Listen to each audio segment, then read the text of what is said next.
नमस्ते कैसे हो दीदी? प्रियंका। ये good sir, we have started recording. हो गया, ठीक है। यस। चलिए, आज का दिन हमारे लिए बड़ा महत्वपूर्ण है। दो महान विभूतियों का जन्म आज हुआ था, महात्मा गांधी और लाल बहादुर शास्त्री। महात्मा गांधी और शास्त्री जी दोनों का भारतीय इतिहास में बहुत बड़ा योगदान रहा है, तो उनको श्रद्धांजलि देते हुए मैं अनुरोध करूंगा हमारे इस वेबिनार की जो आयोजन सचिव हैं डॉक्टर उषा साहनी कि वे अपने एक सरस्वती वंदना के साथ कार्यक्रम की शुरुआत करें। डॉक्टर उषा साहनी। सभी को नमस्कार। हर्ष का विषय है कि इतने बिजी शेड्यूल के बावजूद, क्योंकि आज बहुत सारे वेबिनार्स हो रहे हैं, उसके बावजूद हम सभी यहाँ इकट्ठा हुए हैं। मंच ज़्यादातर युवा पीढ़ी को दिखा रहा है, लेकिन मार्गदर्शन के लिए हमारे साथ बहुत सारे हमारे एक्सपीरियंस्ड सीनियर फैकल्टी मेंबर्स भी जुड़े हुए हैं, विच इज़ गुड। शुरू करने के पहले हमारी जो परंपरा है, हम अपने गुरुजनों को, अपने इष्ट देवों को ज़रूर प्रणाम करते हैं, जिससे कि हमारा कोई भी कार्य हो वो सिद्ध हो सके। पहली बार प्रयास कर रही हूँ। सरस्वती वंदना की 4 पंक्तियाँ आपके सामने प्रस्तुत करना चाहती हूँ। त्रुटि हो तो क्षमा कीजिएगा। या कुंदेन्दु तुषार हार धवला, या शुभ्र वस्त्रावृता, या वीणा वरदंड मंडित करा, या श्वेत पद्मासना, या ब्रह्माच्युत शंकर प्रभृतिभिः देवैः सदा वन्दिता, सा मां पातु सरस्वती भगवती निःषेधजाड्यापहा।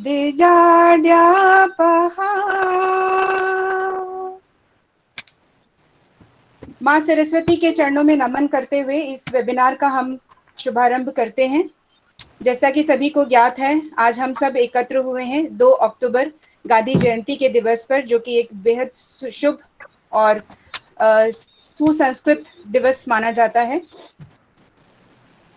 सबसे ज़्यादा जो खास बात है वो ये है कि ये मंच, यूं तो बहुत सारे वेबिनार हो रहे हैं, पर ये मंच कुछ इस विचारधारा के साथ प्रोफेसर भानावत जी के निर्देशन में किया गया। इसको प्लान इस तरह से किया गया कि हम ज़्यादा से ज़्यादा जो यंगस्टर्स हैं, जो यंग माइंड्स हैं, इंटेलेक्चुअल्स हैं, जो ऐसे जो अपने अपने क्षेत्रों में बहुत अच्छे अच्छे कार्य कर रहे हैं, किंतु क्योंकि ये भी सही है कि सीनियर्स की उपेक्षा हम नहीं कर सकते, वे सभी बहुत एक्सपीरियंस्ड होते हैं, उनके नॉलेज से ही हम आगे बहुत अच्छी चीज़ें कर सकते हैं। लेकिन ये भी ज़रूरी है कि युवा पीढ़ी को मंच मिले, और ऐसे हमारे साथ लोग आज जुड़े हुए हैं जिन्हें मंच बहुत मिल रहे हैं, किंतु ये ऑनलाइन मंच ऐसा है जहाँ पर कि कनेक्टिविटी और बढ़ेगी। तो आप सभी इस मंच का लाभ उठा सकते हैं भविष्य में। आज के हमारे वक्ता हैं डॉक्टर स्मृति पादी, डॉक्टर सविता पारिक और डॉक्टर मनोज मिश्रा जी।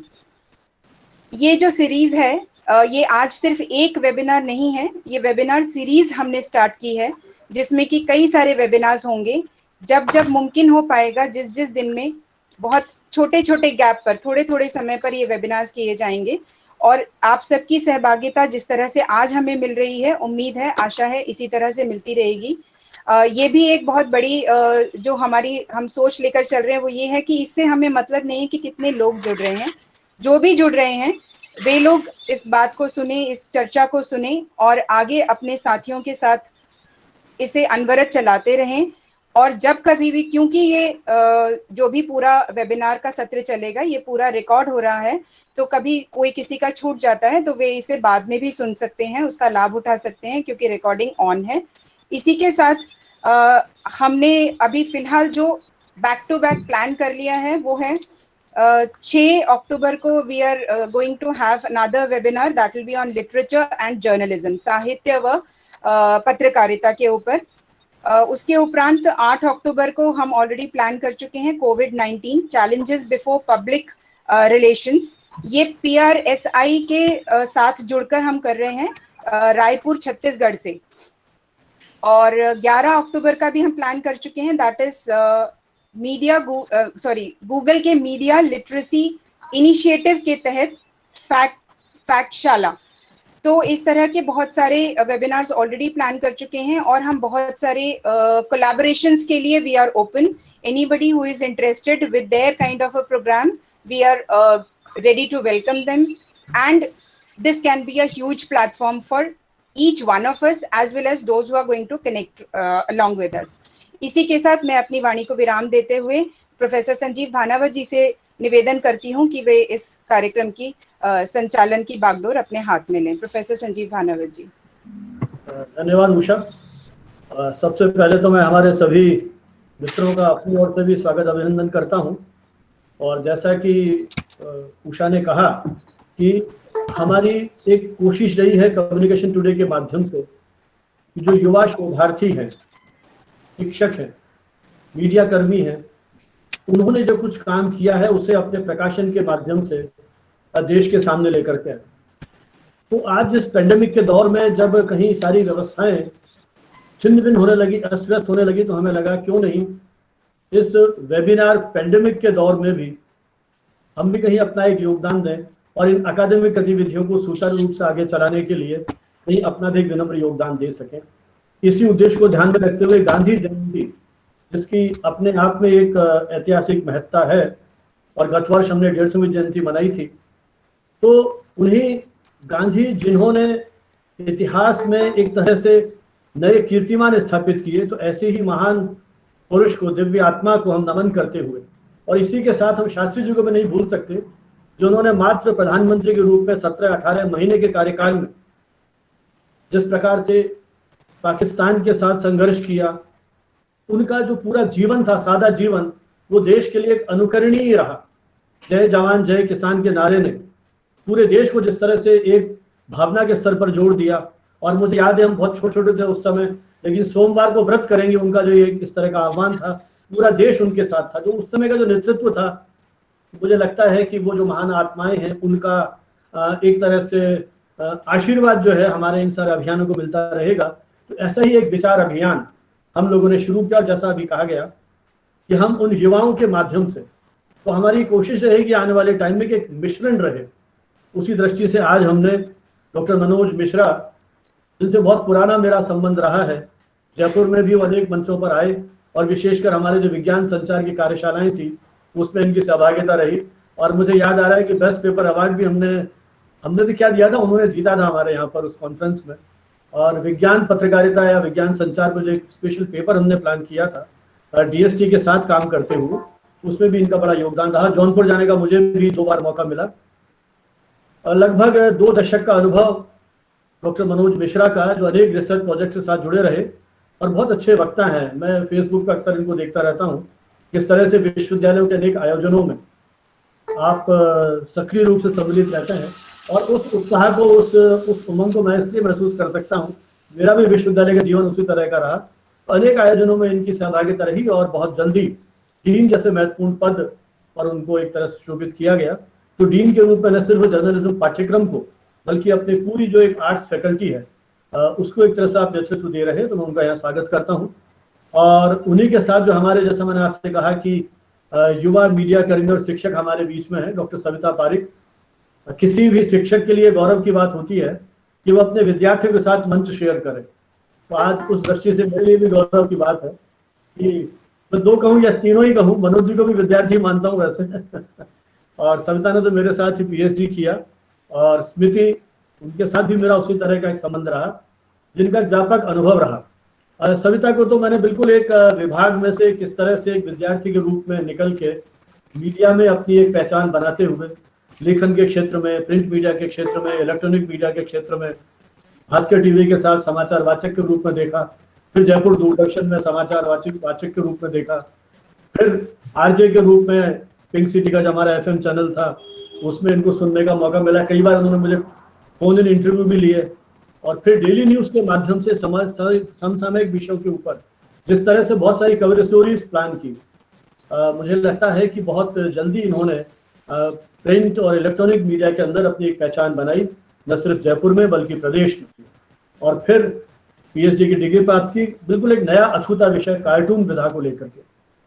और फिर भारतीय सूचना सेवा में इनका चयन होना, और पटना एक तरह से इनका विवाह भी बिहार में ही हुआ, और वहीं पटना अपने ससुराल पहुंची, और वहीं आकाशवाणी के समाचार संपादक के रूप में वो अब पटना और बिहार की जो गतिविधियां हैं उनको जिस तरह से इन प्रसारण माध्यमों से वो प्रसारित कर रही हैं, ये भी अपने आप में मुझे लगता है कि मेरे लिए गौरव का विषय है कि किस तरह से इस पत्रकारिता की दुनिया से प्रवेश करते हुए भारतीय सेवा सूचना अधिकार के रूप में आप भारत सरकार की सेवा एक तरह से कर रही हैं और इस समय अपने प्रशिक्षण से जुड़ी हुई हैं।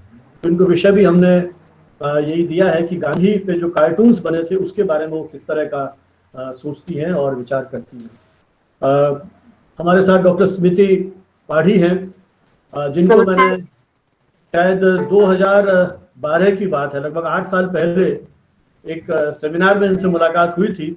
एक औपचारिक से मुलाकात से कभी सोचा नहीं था कि वो एक इतना आत्मीय परिचय में बदल जाएगी। उन्होंने कितने मंचों पर साथ काम करने का, बातचीत करने का मौका मिला। यूनिसेफ के प्रोजेक्ट्स में लगभग 4 साल तक ये हमारे साथ रही। ऑल इंडिया मीडिया एजुकेटर के जो हमने 3 बड़े आयोजन किए, इसमें इनकी सहभागिता रही। कम्युनिकेशन टुडे के एडिटोरियल बोर्ड में रहते हुए इनका मुझे सहयोग मिल रहा है। और मैं कहता हूँ कि समग्र भारत का चित्र कहीं देखना हो, जन्म उड़ीसा का, पढ़ाई लखनऊ में, नौकरी राजस्थान, गुजरात और उड़ीसा में, विवाह बिहार में, पीएचडी महाराष्ट्र से, तो जितना एक वैरायटी ऑफ एक्सपीरियंस इनका है, तो मुझे लगता है कि ये इनके लिए एक बड़ा महत्वपूर्ण अनुभव है। इनकी पुस्तक भी फोक मीडिया में प्रकाशित हो चुकी है। तो जिस तरह से ये नौजवान पीढ़ी अपने अपने क्षेत्रों में काम कर रही है, मुझे लगता है कि मीडिया शिक्षा का और मीडिया का भविष्य भी स्वर्णिम है, क्योंकि इनके उस कमिटमेंट को, उसकी उस प्रामाणिकता को मैंने बहुत निकटता से देखा और महसूस किया है। और शायद समाज को, मीडिया को ऐसे ही मीडिया कर्मों की आवश्यकता है, इसी तरह के शिक्षकों की आवश्यकता है जो इतने मनोयोग और समर्पित भाव से अपने विद्यार्थियों के साथ जुड़ करके इस पूरे शैक्षिक अभियानों को आगे बढ़ा सके। तो मैं इनका भी यहाँ दोनों का स्वागत करता हूँ, मनोज जी का स्वागत करता हूँ। और अब बातचीत का सिलसिला शुरू करें तो सबसे पहले मैं डॉक्टर सविता पारीक को यहाँ आमंत्रित करना चाहूँगा। उन्होंने अपना एक प्रेजेंटेशन तैयार किया है। प्रेजेंटेशन के माध्यम से, क्योंकि गांधी एक ऐसा कैरेक्टर रहा है, 150 साल का जो इनका पूरा जिस तरह का एक इतिहास में समय दर्ज हुआ है, किस तरह से गांधी ने साउथ अफ्रीका में रहते हुए अखबारों के माध्यम से, पहली बार जब वो पहुंचे थे, शायद 1988 की बात है, जब पहली बार एक अखबार में वहाँ खबर छपती है, तो अखबारों से उनका एक तरह से संवाद होता है। गांधी ने पत्रकारिता में नए प्रतिमान स्थापित किए। गांधी वो व्यक्ति थे जिन्होंने ट्रस्ट के माध्यम से अखबार निकालने की बात की। गांधी मेरे ख्याल इतिहास में पहला व्यक्ति होगा जिसने नवजीवन बहिष्कार मंडल की स्थापना की बात की। गांधी ने साफ कहा कि यदि आप मेरे अखबार की खबरों से सहमत नहीं है, विचारों से सहमत नहीं है, तो अहिंसात्मक तरीके से विरोध करते हुए भले ही आप अखबार को पढ़ना बंद कर दीजिए। नवजीवन क्लब बनाने की बात महात्मा गांधी करते हैं। गलत और आधारहीन खबरों का उन्होंने सदा विरोध किया। तो भले ही बिना विज्ञापनों के अखबार निकालने की कल्पना, उनके लिए पाठक कोई व्यावसायिक संबंधों पर आधारित नहीं था, उन्होंने पाठक के साथ एक आत्मीय रिश्ता जोड़ा। तो मुझे लगता है कि पत्रकारिता के जो प्रतिमान गांधी ने स्थापित किया, वो आज के दौर में भी बहुत सारे ऐसे प्रसंग हैं जहां गांधी आज भी हमको प्रासंगिक और सार्थक लगते हैं। लेकिन हमारे जो तीनों विशेषज्ञ हैं जिन्होंने अपनी दृष्टि से गांधी को देखने की कोशिश की है, तो पहले आइए हम चर्चा करते हैं उनके विचारों की, और फिर बाद में जो हमारे ऑडियंस है इसमें से भी जो लोग हैं वो अपने ऑब्जर्वेशन दे सकते हैं। तो सबसे पहले डॉक्टर सविता पारीक को मैं आमंत्रित करता हूँ कि वो अपने विचार प्रकट करें। और इस बीच में सभी मित्रों से मेरा अनुरोध है कि वो अपने को म्यूट कर ले ताकि किसी तरह का व्यवधान उसके बीच में नहीं हो। और जैसे अभी बीच में ये आया था कि वो किसी ने अपना स्क्रीन प्रेजेंट किया था, तो उस तरह की प्रवृत्तियों से हम बचेंगे तो बिना व्यवधान के ये पूरा जो आयोजन है वो चलता रहेगा। एक बार पुनः आप सभी के स्वागत के साथ डॉक्टर सविता पारीक। बहुत बहुत धन्यवाद sir, thank you so much. सबसे पहले डॉक्टर संजीव भानावत सर, आपका शुक्रिया अदा करना चाहूँगी कि मुझे बहुत सालों तक आपका सानिध्य प्राप्त हुआ है। मेरा ये जो पत्रकारिता जो क्षेत्र है, इसमें जब पहले कदम बढ़े, जो पत्रकारिता का हम मंदिर कह सकते हैं, तो हमारे जो विश्वविद्यालय थे, पहला कदम मेरा राजस्थान विश्वविद्यालय के जनसंचार केंद्र में पड़ा और पहला पाठ हमें जो पढ़ाया गया वो प्रोफेसर संजीव भानावत के द्वारा ही था। तो आज जो भी हूँ, कुछ भी हूँ इस फील्ड में, इस विधा में, क्योंकि परिवार में कोई ताल्लुक नहीं है पत्रकारिता के क्षेत्र से कहीं दूर-दूर तक, ना कोई साहित्य से है, ना पत्रकारिता से है। तो सर का बहुत बड़ा योगदान है और मुझ जैसे बहुत सारे ऐसे स्टूडेंट्स हैं, ऐसे बहुत सारे पत्रकार हैं, प्रोफेशनल्स हैं, जिनको गढ़ने में, जिनको बनाने में सर की बहुत बड़ी भूमिका होगी। बहुत सारे लोगों का योगदान होता है, लेकिन एक गुरु का योगदान किस रूप में अहम होता है, उसका जीता जागता उदाहरण सर के बहुत सारे छात्र हैं जो हर फील्ड में कुछ ना कुछ बहुत अच्छा कर रहे हैं। डॉक्टर संजीव भानावत सर सम्मानीय, और आज के जो हमारे वक्ता हैं डॉक्टर स्मृति पाधी और डॉक्टर मनोज मिश्रा जी, एंड हमें सुनने वाले इस वेबिनार के सभी जो सदस्य हैं उन सभी का नमस्कार। और आज का जो हमारा विषय है गांधी जयंती, और आज गांधी जयंती पर हम ये वेबिनार आयोजित कर रहे हैं। तो हम बात कर रहे हैं कि गांधी जी की पत्रकारिता आज के दौर में कितनी सार्थक है, या क्या वो आज के दौर में भी जगह बना पा रही है। आज का जो संचार है, स्पेशली हम भारत के नज़रिए से अगर इस बात को देखें, तो मुझे लगता है कि गांधी जो थे वो एक बहुत प्रभावशील संचारक थे, वो पत्रकार थे, वो एक राजनीतिज्ञ थे, वो एक बहुत अच्छे समाज सुधारक थे। इसके अलावा हम कह सकते हैं कि वो एक बहुत ही प्रभावशाली कुशल संचारक थे। और इस बात से सभी इत्तेफाक रखते होंगे कि ज़िंदगी में कुछ भी अच्छा काम हम करें, तो इसके लिए सबसे ज़रूरी है एक अच्छा इंसान होना, और वो एक अच्छे इंसान के सारे गुण उस शख्सियत में थे। गांधी जी में, गांधी जी जिस समाज की बात करते थे, जिस जिस सभ्यता, जिस संस्कृति की बात करते थे, आज के ज़माने में हम में से कई लोग कहते हैं कि वो एक यूटोपिया की बात करते हैं, जो कि एग्ज़िस्ट नहीं करता, जो सिर्फ़ किताबों में रहता है, तो हम उसको फ़ॉलो नहीं कर सकते हैं। गांधी जी, अगर आप सच्चा गांधीवादी बनना चाहते हैं, तो लोग कहते हैं कि 1 घंटा भी बनना मुश्किल है। तो उस व्यक्ति ने तो अपना पूरा जीवन इसी में बिताया, और इतने उनके फॉलोअर्स हैं आज दुनिया भर में। लेकिन हमारे ही देश में कहीं न कहीं लोग उनकी बातों को फ़ॉलो नहीं कर पा रहे हैं। अब हम सिर्फ़ पत्रकारिता के अंदर आपको फ़ोकस करके देखें, तो आज के युग में, आज के दौर में क्या कुछ हो रहा है, क्या कुछ घट रहा है पत्रकारिता में। गांधी जी ने 1903 में एक पत्रिका निकाली थी, इंडियन ओपिनियन। दक्षिण अफ्रीका से इस पत्रिका की शुरुआत की गई थी। आज से तकरीबन मेरे ख्याल से 117-18 साल हो गए हैं, और तब उनकी पत्रकारिता के जो उद्देश्य थे, और आज हम 2020 में जी रहे हैं। अब उन उद्देश्यों को हम देखें तो क्या वो सार्थक नजर आते हैं? 100 साल से ज्यादा का समय हो गया है हम लोगों को, और हम बात करते हैं, कई लोग बोलते भी हैं कि उनका दौर कुछ और था, आज स्थितियां पूरी तरह से बदल गई हैं। वो बात करते थे, गांधी जी, उनके जो ध्येय थे कि सबसे पहले पत्रकारिता जो है वो एक सेवा है। लेकिन आज के दौर में वो नारा बदल गया है, journalism is a business now. लोग कहते हैं, ये मैं नहीं कहती, बल्कि ये बड़े बड़े मीडिया प्रतिष्ठानों के चेयरमैन जो हैं वो कहते हैं। आपको एक एग्जांपल देना चाहूंगी। यूएस की एक मैगजीन है, बहुत पॉपुलर मैगजीन है, द न्यूयॉर्कर। 2012 में हमारे देश का एक बहुत प्रतिष्ठित समूह है, BCCL, Bennett Coleman and company limited, उसके चेयरमैन विनीत जैन ने एक इंटरव्यू में द न्यूयॉर्कर में ये बात कही कि we are not in the business of journalism, we are in the advertising business. उन्होंने ये बात कही कि हम एडवर्टाइजिंग बिजनेस में हैं, क्योंकि हमारा जो 90% रेवेन्यू है वो एडवर्टीजमेंट से जनरेट हो रहा है। तो हम कैसे कह सकते हैं कि हम न्यूज कर रहे हैं? हम लोग पत्रकारिता में तो है ही नहीं, जर्नलिज्म में नहीं है, we are in a business, और बिजनेस भी कौन सा, विज्ञापन का बिजनेस है। तो ये 2012 की बात है जब उन्होंने ये बात एक्सेप्ट की थी, और आज के डेट में हम देख सकते हैं कि सबसे ज्यादा विज्ञापन पाने वाला, एडवर्टीजमेंट और रेवेन्यू पाने वाला जो समूह है वो बीसीसीएल है, उसके बाद एचटी का नाम आता है।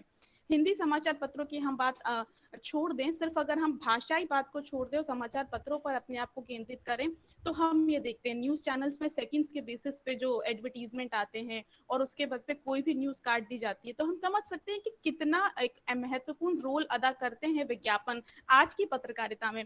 लेकिन गांधी जी ने उस दौर में कहा था कि हम विज्ञापन के बिना अपना अखबार चलाएंगे। उन्होंने इंडियन ओपिनियन में, यंग इंडिया में, नवजीवन में कभी विज्ञापनों का सहारा नहीं लिया। उन्होंने अगर सहारा लिया, उन्होंने अगर किसी चीज की दरकार थी उनको, तो वो थी उनके पाठकों की, उनके पाठकों के सहयोग की। वो चंदा लेते थे, वो जनरेट करते थे पैसा, लेकिन उन्होंने कभी विज्ञापन दाताओं से नहीं की। उन्होंने उन्होंने 3 सिद्धांत बताए थे जो मुझे याद आते हैं, जो भानाबा सर के क्लास में भी हमने पढ़े हैं, कि उनके 3 सिद्धांत थे। सबसे पहले कि आप जनता को सूचना दें, सत्य सूचना दें, और उस सूचना से उनको अवगत कराएं। उसके बाद उस दूसरा जो उद्देश्य उनका पत्रकारिता का था कि उस सूचना के द्वारा आप जनता के अंदर जागरूकता पैदा करें और सूचना आप ऐसी दें कि सत्य का पर्दाफाश करे। तो ये 3 उद्देश्य उन्होंने पत्रकारिता के बताए थे। अब ये तीनों उद्देश्य अगर आप पाना चाहेंगे तो वो तब होगा जब आप विज्ञापन दाताओं से दूर रहेंगे। अगर आपने अपने समाचार पत्र में विज्ञापन चाहते हैं, चाहे वो आप किसी भी स्टेट के चाहते हो, किसी सरकार के चाहते हो या किसी संस्थान के चाहते हो, तो आपको कहीं ना कहीं उसकी गुलामी करनी पड़ती है विज्ञापन पाने के लिए। तो अगर आप विज्ञापन से मुक्त रहेंगे तो मेरे ख्याल से स्वतंत्रता आ पाएगी। लेकिन आज के दौर में बिना विज्ञापन के किसी भी समाचार पत्र, किसी भी समाचार चैनल को या रेडियो चैनल को चलाना कितना मुश्किल है, ये एक अलग बड़ा सवाल है। लेकिन हाँ, किया जा सकता है। कहते हैं कि जहाँ चाह होती है वहाँ राह होती है।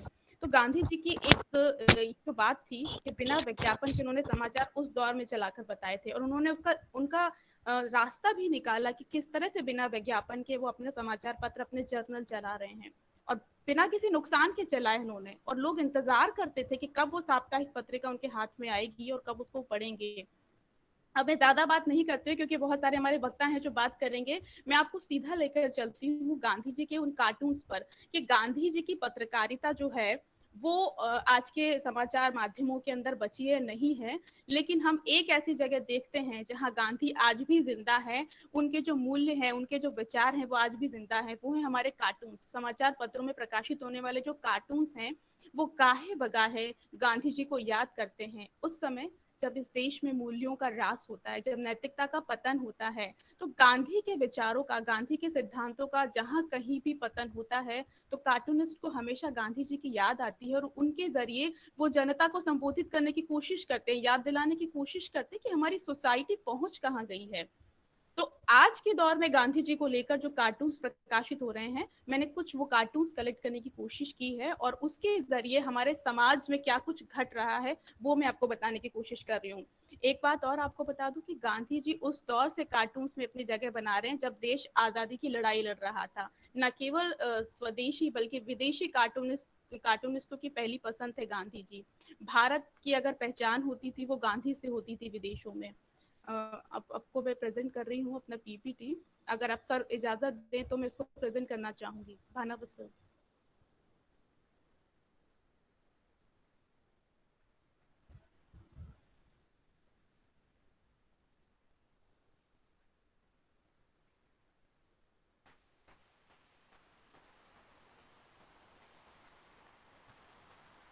पीपीटी आप देख पा रहे हैं सर? स्क्रीन आपका दिख रहा है अभी, आप पीपीटी ऑन कर लीजिए। Dr. Savita, your computer screen is in front of us. You can switch on.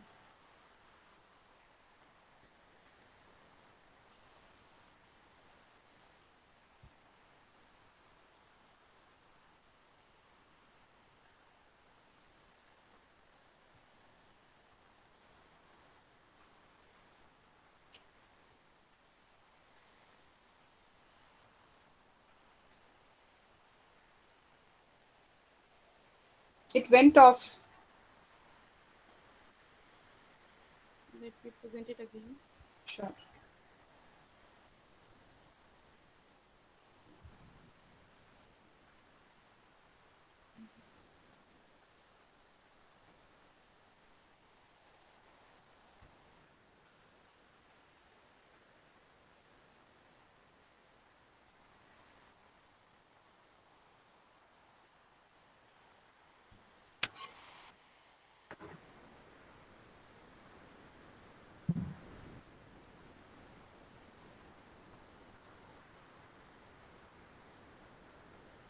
अब आ गया मेरे घर।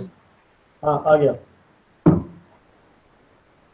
Is it visible now, Dr. Usha? Yes, it is. Went off.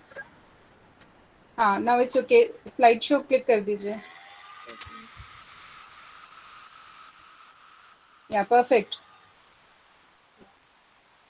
So here is Gandhi in cartoons. आज के दौर में हम बात करें तो सबसे पहले गांधी जी जो हैं कार्टून्स के जरिए इस अगर आज के दौर में गांधी होते तो कार्टून्स कैसे होते वो हम नहीं कह सकते हैं, लेकिन बिना गांधी के कार्टून्स कैसे हैं ये दिखाने की कोशिश की जा रही है। और गांधी जी के हवाले से ही दुनिया को दिखाने की कोशिश की जा रही है। आप जो ये पहली स्लाइड देख पा रहे हैं, इसमें गांधी जी का एक स्केच बना हुआ है, बहुत ही मशहूर स्केच है, जो कि मशहूर कार्टूनिस्ट हैं इनके रंगा।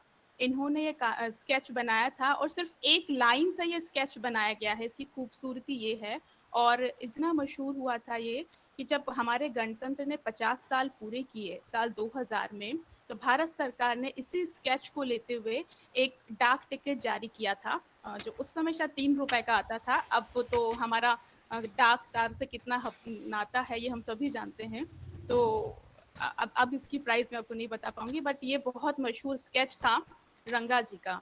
नाउ दिस इज 2 अक्टूबर, तो मेरी फर्स्ट स्लाइड जो है बापू को ही समर्पित है। बापू को हम शुभकामनाएं देते हैं और उनके जरिए हम सभी खुशी मनाते हैं कि उनके जैसा एक महान महात्मा हमारे देश में पैदा हुआ था। और आज हमारे भारत की जो पहचान है, वो कहीं ना कहीं हम गर्व की अनुभूति करते हैं कि वो इस देश में पैदा हुए थे, इस धरती पर पैदा हुए थे, और पूरी दुनिया उनको पूछती है। हालांकि आज इस देश की जो हालात हैं, पिछले कुछ दिनों में जो घटनाएं हमारे देश में घटी हैं, बहुत दिल को दहला देने वाली है, लेकिन फिर भी वो कहते हैं ना कि silver lining in the cloud, तो हमको कहीं ना कहीं एक उम्मीद नजर आती है कि देश में फिर भी कुछ अच्छा होगा। बापू का ये देश है, कभी ना कभी जागेगा, और ये जो पूरी घटनाएं हो रही हैं वो कहीं ना कहीं तो थमेंगी। तो this is a best cartoon जो गांधी जी की 150वीं जयंती पर पिछले साल अमूल ने ये कार्टून पब्लिश किया था, father of nation. Gandhi ji इसमें चरखा काटते हुए दिखाई दे रहे हैं, और आपको यहाँ पे गर्ल बैठी हुई दिख रही है, ये अमूल गर्ल के नाम से मशहूर है। और अमूल के जितने भी एडवर्टीजमेंट आते हैं उन सब में जितने भी कार्टून्स होते हैं, ये अमूल गर्ल आपको हमेशा दिखाई देगी।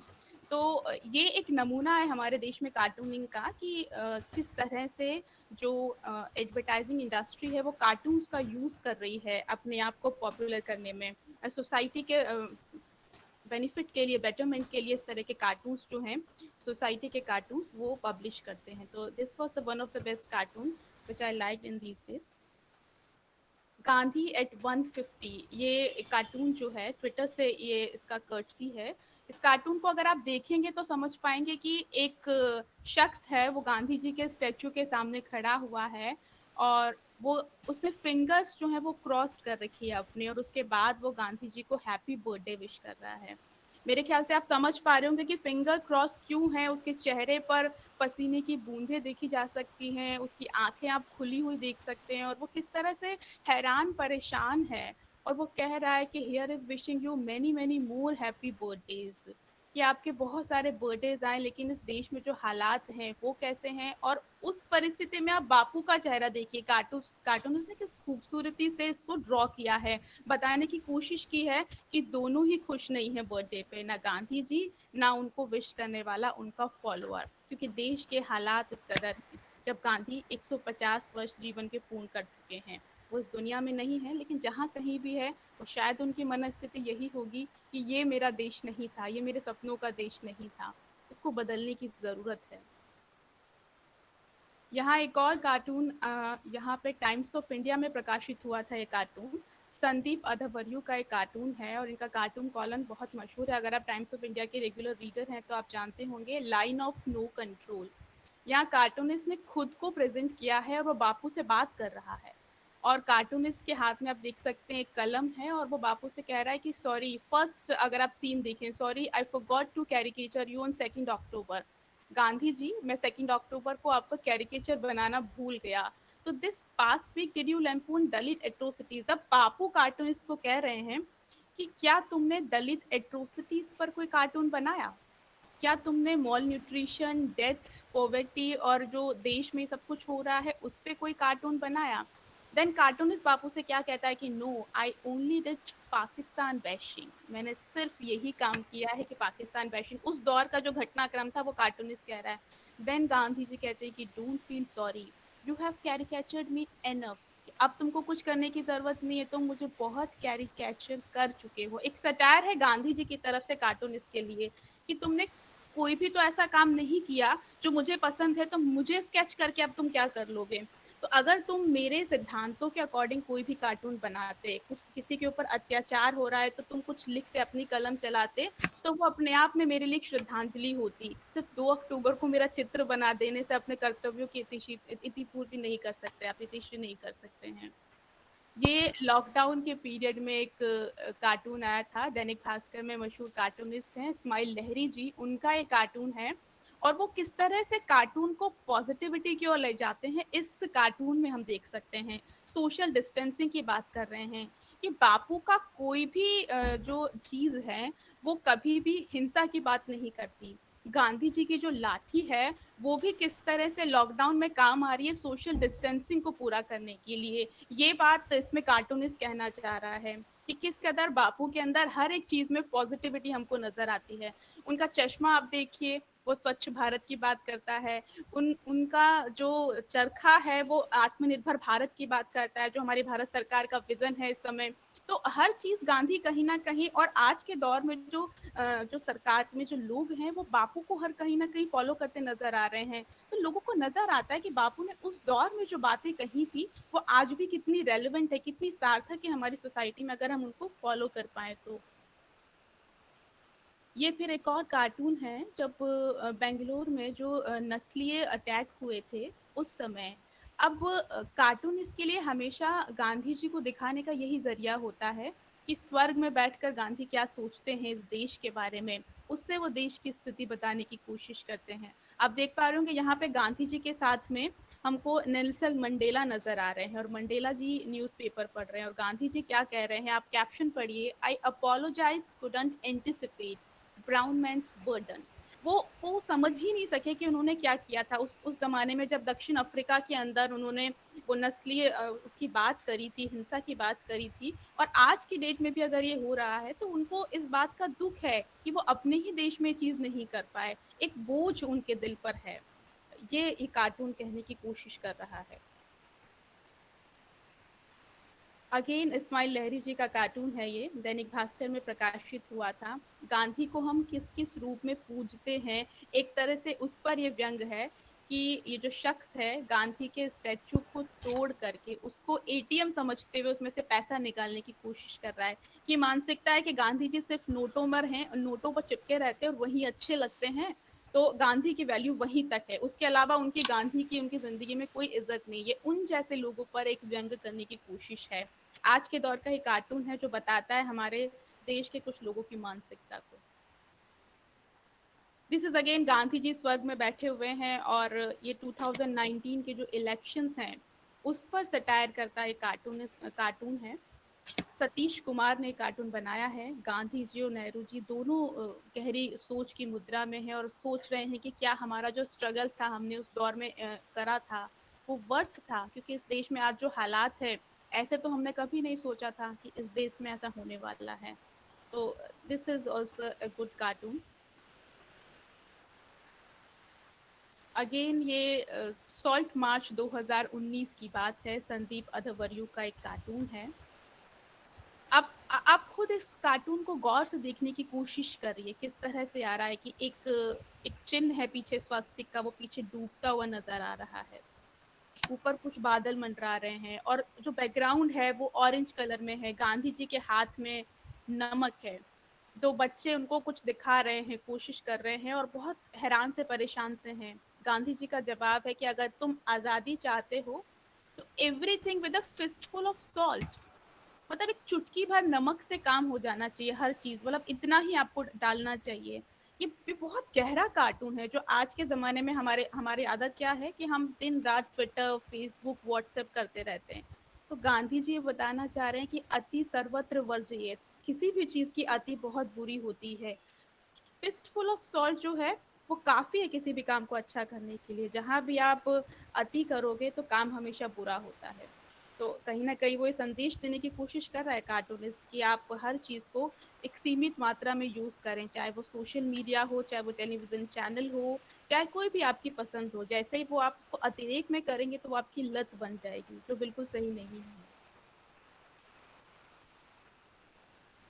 अगेन ये एक और कार्टून है जो शायद गांधी जी सोच रहे हैं कि ये मेरा ऐसा इंडिया तो नहीं था, ये किस तरह का देश है।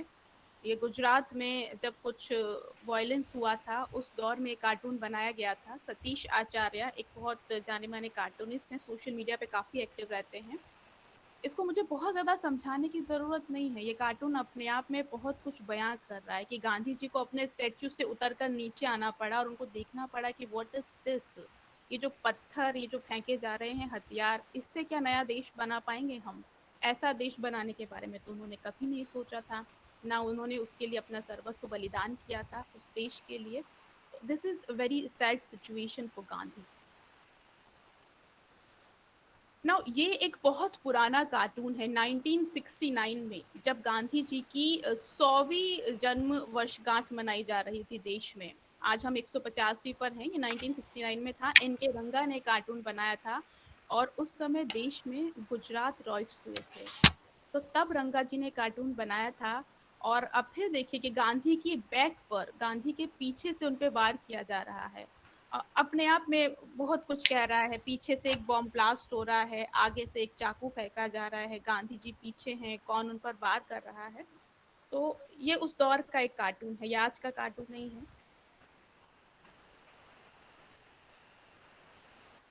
ये 2018 का कार्टून है, मेल टुडे में ये पब्लिश हुआ था। गांधी जी के हाथ में एक तराजू है, पुलिस और जनता आपस में भिड़ रही है और गांधी जी बचना चाह रहे हैं कि ये सत्य का आग्रह तो नहीं है। और उनका जो जो लास्ट वर्ड्स थे, हे राम, उसके अलावा वो कुछ नहीं कह पा रहे हैं। This is again Gandhi ji का जो विजन था वो टूटता हुआ नजर आ रहा है। ये कार्टूनिस्ट ने दिखाने की कोशिश करी है। और वो दो दो शख्स को के पैर नजर आ रहे हैं, अगर आप गौर से देख पा रहे हो तो। और वो कह रहे हैं कि somebody called मोहनलाल गांधी। अब गौर करिएगा, मोहनलाल गांधी कहा गया है, मोहनदास गांधी नहीं कहा गया है। कि लोग गांधी को किस कदर भूल चुके हैं, लेकिन कहीं ना कहीं उनको कुछ ना कुछ याद है, उनका नाम भूल चुके हैं। यही यही गांधी के विचार जो हैं वो टूटते नजर आ रहे हैं कार्टूनिस्ट को। और कहीं ना कहीं ये हमारे समाज की एक हकीकत भी है। हर साल हमारे लिए 2 दिन होते हैं, 2 अक्टूबर होता है और 30 जनवरी होता है। और कार्टूनिस्ट यही कहना चाह रहा है कि this is just formality for us these days, this time of the year we condemn all violence and move on। ये सब हम करते हैं, हम अच्छी अच्छी बातें करते हैं कि हिंसा नहीं होनी चाहिए, ये नहीं होना चाहिए। 1 घंटे का वेबिनार है, अगर लॉकडाउन नहीं होता, कोरोना नहीं होता, तो हम इसको सेमिनार में कन्वर्ट करते, 2 घंटे करते, बातें करते और घर पहुंच जाते। उसके बाद फिर सब हवाई बातें होती हैं, फिर गांधी को भूल जाते हैं हम। फिर हम आपस में अपने घर में जाकर शायद कहीं ना कहीं कोई छोटी मोटी मतलब वाक हिंसा करने लगते हैं, एक दूसरे से लड़ने लगते हैं, पड़ोसी से लड़ने लगते हैं, इधर उधर की बुराई, जो कि गांधी बिल्कुल नहीं चाहते थे ये सब करना। तो ये एक फॉर्मेलिटी सी बन चुकी है। ये 2 दिन जो है हमारे देश में, ये कार्टूनिस्ट कहना चाह रहा है। और फिर वही बात कि गांधी को किस तरह से भुलाने की कोशिश हो रही है। ये आप देखिए, बहुत बहुत गहरी बात इस कार्टून के जरिए पेश की जा रही है कि some day in future, future में क्या होगा। ये जो लोग हैं आपस में, इनके हाथ में कुछ हथियार आपको दिखाई दे रहे हैं। हिस्ट्री की किताब पढ़ते हुए कुछ लोग दिखाई दे रहे हैं, कुछ गूगल करते हुए अपने आईपैड पे दिखाई दे रहे हैं और पूछ रहे हैं कि ये शख्स आखिर है कौन। क्योंकि वो जानते नहीं ये कौन है, बस वो स्टैचू, किसी किसी के भी कहने पे स्टैचू को वो तोड़ने आए हुए हैं। गांधी के स्टैचू को तोड़ा गया था, उस ड्यूरेशन में कार्टून बनाया गया था, उनके स्टैचू पर हमला किया गया था। तो तब कार्टूनिस्ट बोल रहे हैं कि भविष्य में ये होगा कि जरूर इस तरह से कोई ना कोई तोड़ फोड़ होगी, लेकिन लोगों को ये नहीं पता होगा कि वो स्टैचू किसका तोड़ रहे हैं, वो किसी के कहने पे तोड़ेंगे। तो ये भी एक बहुत बड़ा सटायर है कि लोग गांधी को भूल जाएंगे, उसके विचारों को भूल जाएंगे और किसी और के विचार पे, किसी और के कहने पे किसी को भी नुकसान पहुंचाने को तैयार हो जाएंगे। This is and. आज के दौर के जो गांधी जी के जो कार्टून्स थे, वो कहीं ना कहीं हमारे समाज की इस हकीकत को बयां करते हैं। लेकिन हम यही कहते हैं, जो इस स्लाइड की जो लास्ट लाइन थी कि तुम मुझे यूं ना भुला पाओगे, गांधी को भुलाना इतना आसान नहीं है। गांधी जी ने जो किया था उस दौर में, उसको हम आज तक याद करते हैं और देश दुनिया में लोग उसको याद करते हैं। तो उनको इस तरह से भुला पाना हमारे लिए बिल्कुल आसान बात नहीं है। Thank you so much. चलिए, धन्यवाद सविता। देखिए, गांधी मुझे लगता है कि दुनिया के इतिहास का एक ऐसा चरित्र है जिसे अलग अलग लोगों ने अपने ढंग से भुनाने की कोशिश की है। राजनीतिज्ञों ने अपने हिसाब से उनका दोहन किया और साहित्यकारों के लिए उन्होंने अपने अनुसार गांधी के उस विराट चरित्र को किसी न किसी रूप में व्याख्यायित करने की कोशिश की। एक दौर था जब दिनकर जैसा कवि भी शायद गांधी के विचारों से सहमत नहीं था। गांधी, मुझे पूरी पंक्तियां ध्यान नहीं आ रही, लेकिन गांधी की रक्षा को गांधी से भागो, इस तरह की बात उन्होंने कही थी। लेकिन वही फिर बाद में गांधी की अपने शब्दों के माध्यम से उनके उस विचारों को लेकर के उनकी अभ्यर्थना करते हैं। और कार्टूनिस्ट के लिए तो मुझे लगता है कि गांधी बहुत ही लोकप्रिय चरित्र रहा है, उनके चाहे जीवन काल की बात हो, चाहे उनके दिवंगत होने के बाद की बात की हो। गांधी के विचारों को समसामयिक परिवेश के साथ जोड़ करके जिस तरह से तीखे कटाक्ष करके लोगों को प्रेरित किया है कि गांधी ने जिन मूल्यों के लिए अपना जीवन बलिदान दिया था, काश हम उन मूल्यों को सही परिप्रेक्ष्य में समझ के वापस अपने भविष्य की एक रूपरेखा निर्धारित कर सकें। गांधी को उन कार्टूनों के माध्यम से, कार्टूनिस्ट के माध्यम से सविता ने बहुत ही खूबसूरती के साथ अभिव्यक्ति दी है। मैं इनका धन्यवाद देता हूँ बहुत बहुत। और अब मैं आमंत्रित करूंगा डॉक्टर स्मृति पाढ़ी को। जैसा मैंने आपसे कहा कि अकादमिक क्षेत्र में पिछले 1 दशक से वे भी काम कर रही हैं अकादमिक, और साथ साथ इन्होंने जब ये गुजरात स्वर्णिम यूनिवर्सिटी में थी तो ये भी मुझे लगता है कि देश में अपने आप की एक अनोखी घटना होगी कि खेलों को लेकर के लगभग शताधिक वीडियोस तैयार करना, अलग अलग खेलों को लेकर के, ये बहुत बड़ी उपलब्धि थी। और संयोग से उनके दो एपिसोड्स में सहभागिता करने का मुझे भी मौका मिला अपने अहमदाबाद प्रवास के दौरान। तो अलग अलग नए क्षेत्रों को किस तरह से पेनिट्रेट किया जाए। जब मेरी स्मृति से बात हो रही थी कि अपन इस तरह का वेबिनार कर रहे हैं तो कौन सा विषय लेना चाहेंगे, तब देखिए बिल्कुल अपन एक दूसरे क्षेत्र में जा रहे हैं। गांधी ने जिस तरह से कम्युनिकेट किया, गांधी एक जर्नलिस्ट भी थे, गांधी क्या नहीं थे लेकिन एक कम्युनिकेटर भी थे। किस तरह से आम जीवन के साथ उन्होंने जोड़ा, तो गांधी के उस संचार के पीछे कौन सी उनकी वैचारिक और सैद्धांतिक पृष्ठभूमि रही है, उन्हीं कुछ पक्षों को लेकर के मैं आमंत्रित कर रहा हूँ डॉक्टर स्मृति को कि वे आए और अपना अनुभव, अपनी बातचीत आप सभी के साथ शेयर करें। Doctor Smriti Padhi. Thank you, Bhanavat sir. Very good morning to everyone. It seems like homecoming because most of the people who are associated in this national webinar seem to be known to me.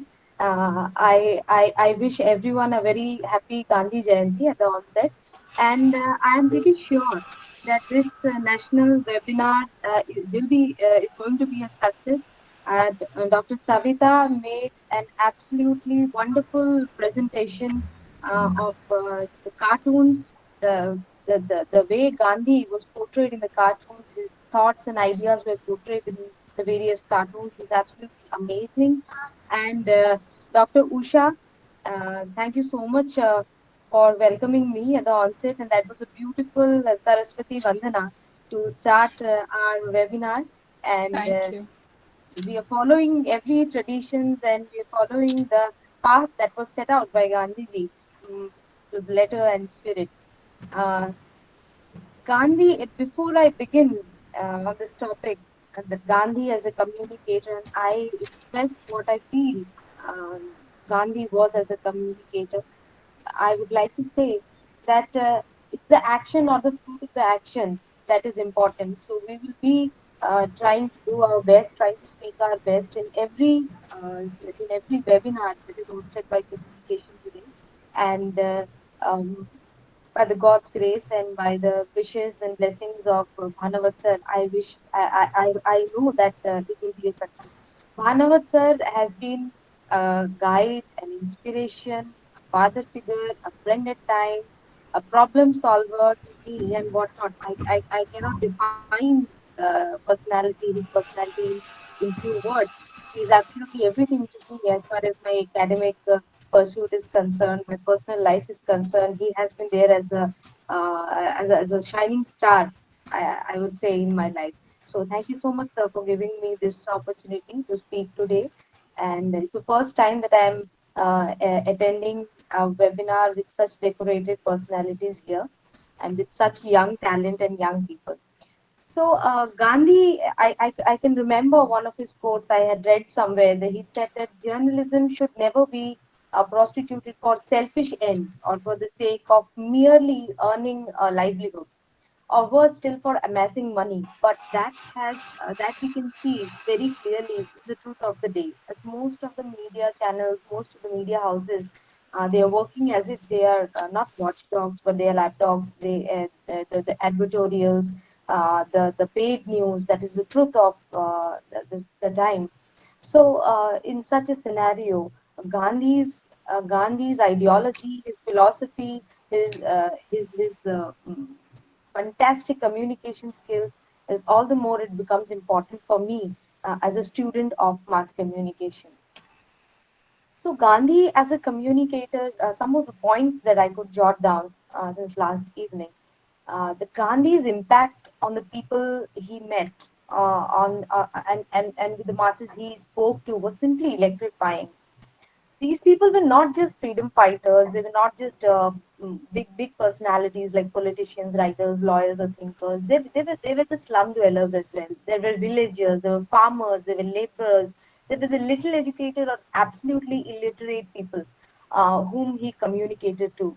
But he marveled as a communicator. So what were the unique points? What are the takeaways for us as students of communication?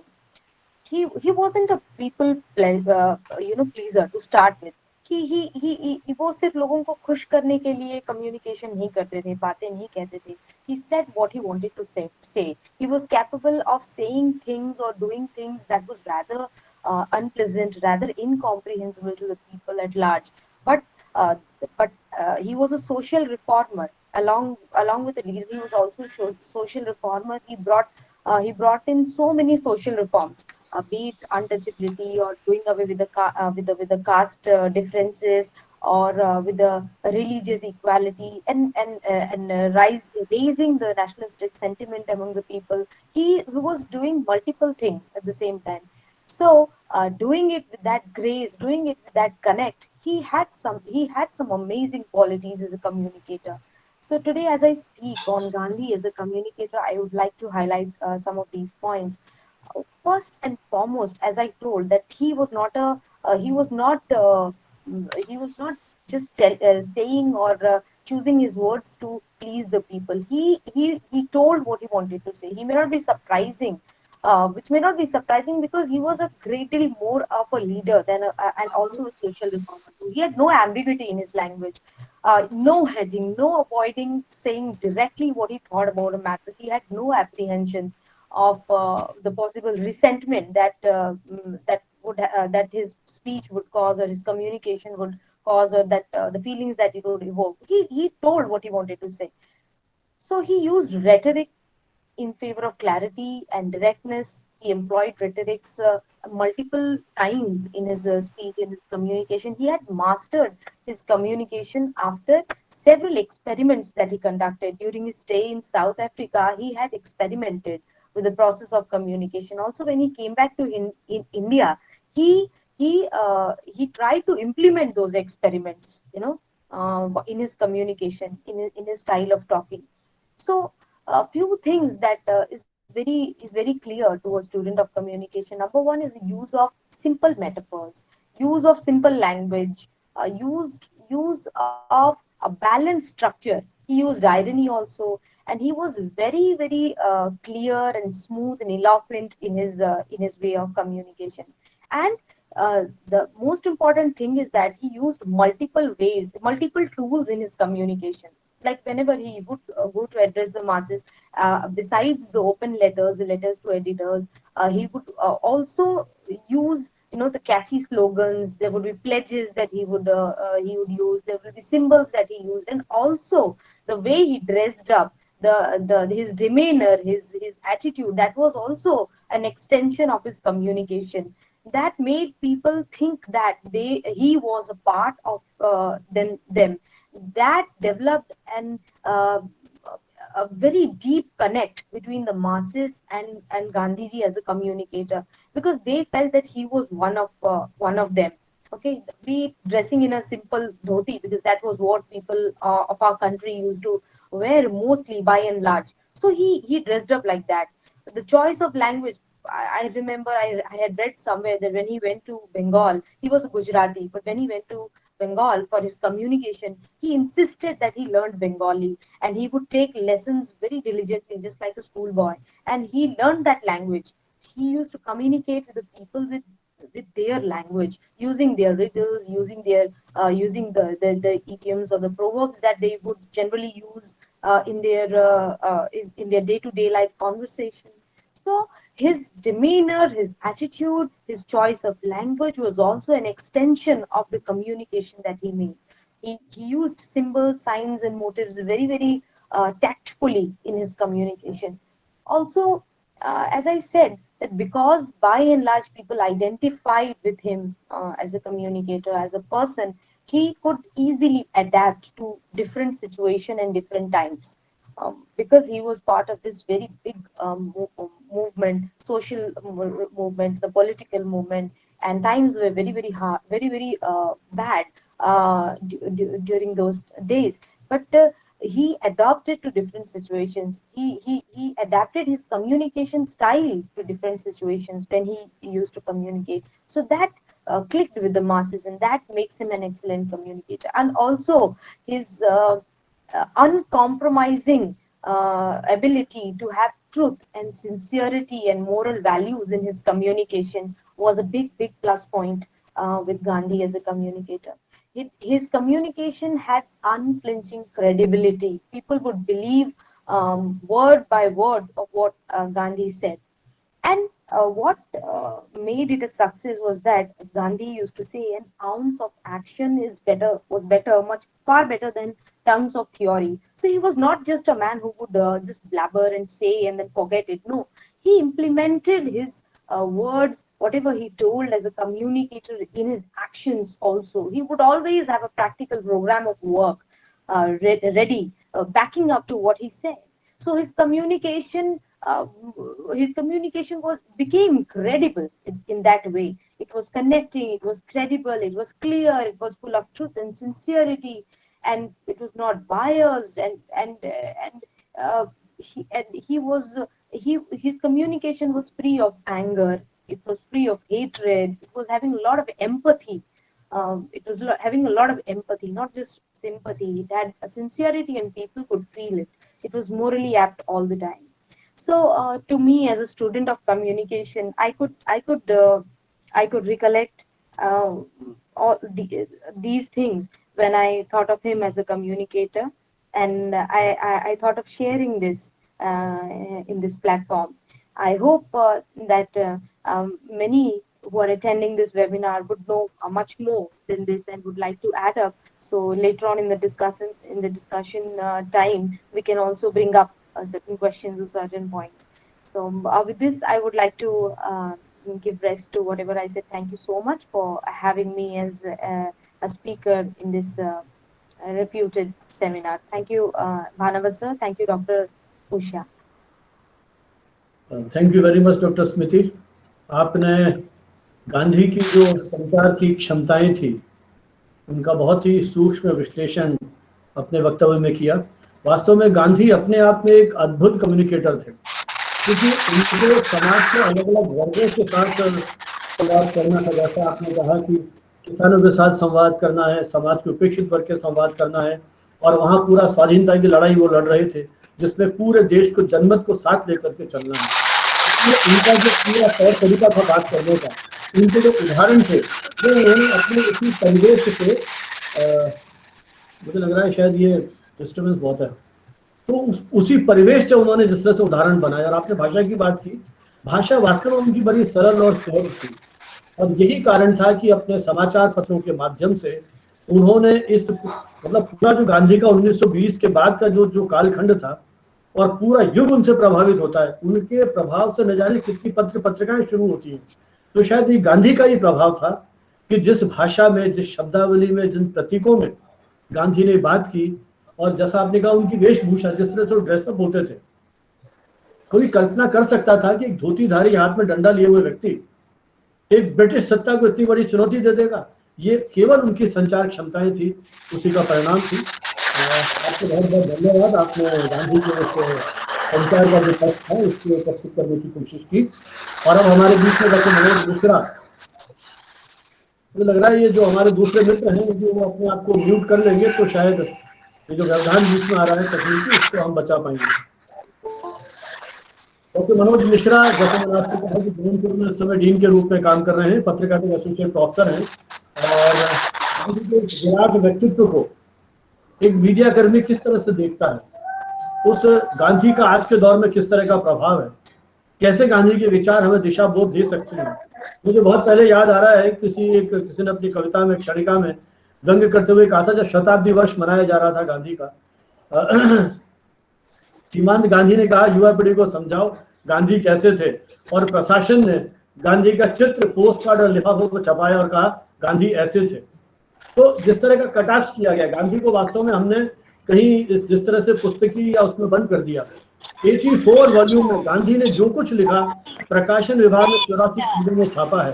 तो उस विराट व्यक्तित्व को हमारे मित्र भाई doctor Manoj Mishra किस रूप में अपने सीमित समय में प्रस्तुत करते हैं। तो आइए आमंत्रित करते हैं डॉक्टर मनोज मिश्रा को अपने वक्तव्य के लिए कि वो गांधी के उस विराट व्यक्तित्व के बारे में आज उनकी जयंती पर किस तरह से नमन करते हैं। डॉक्टर मिश्रा।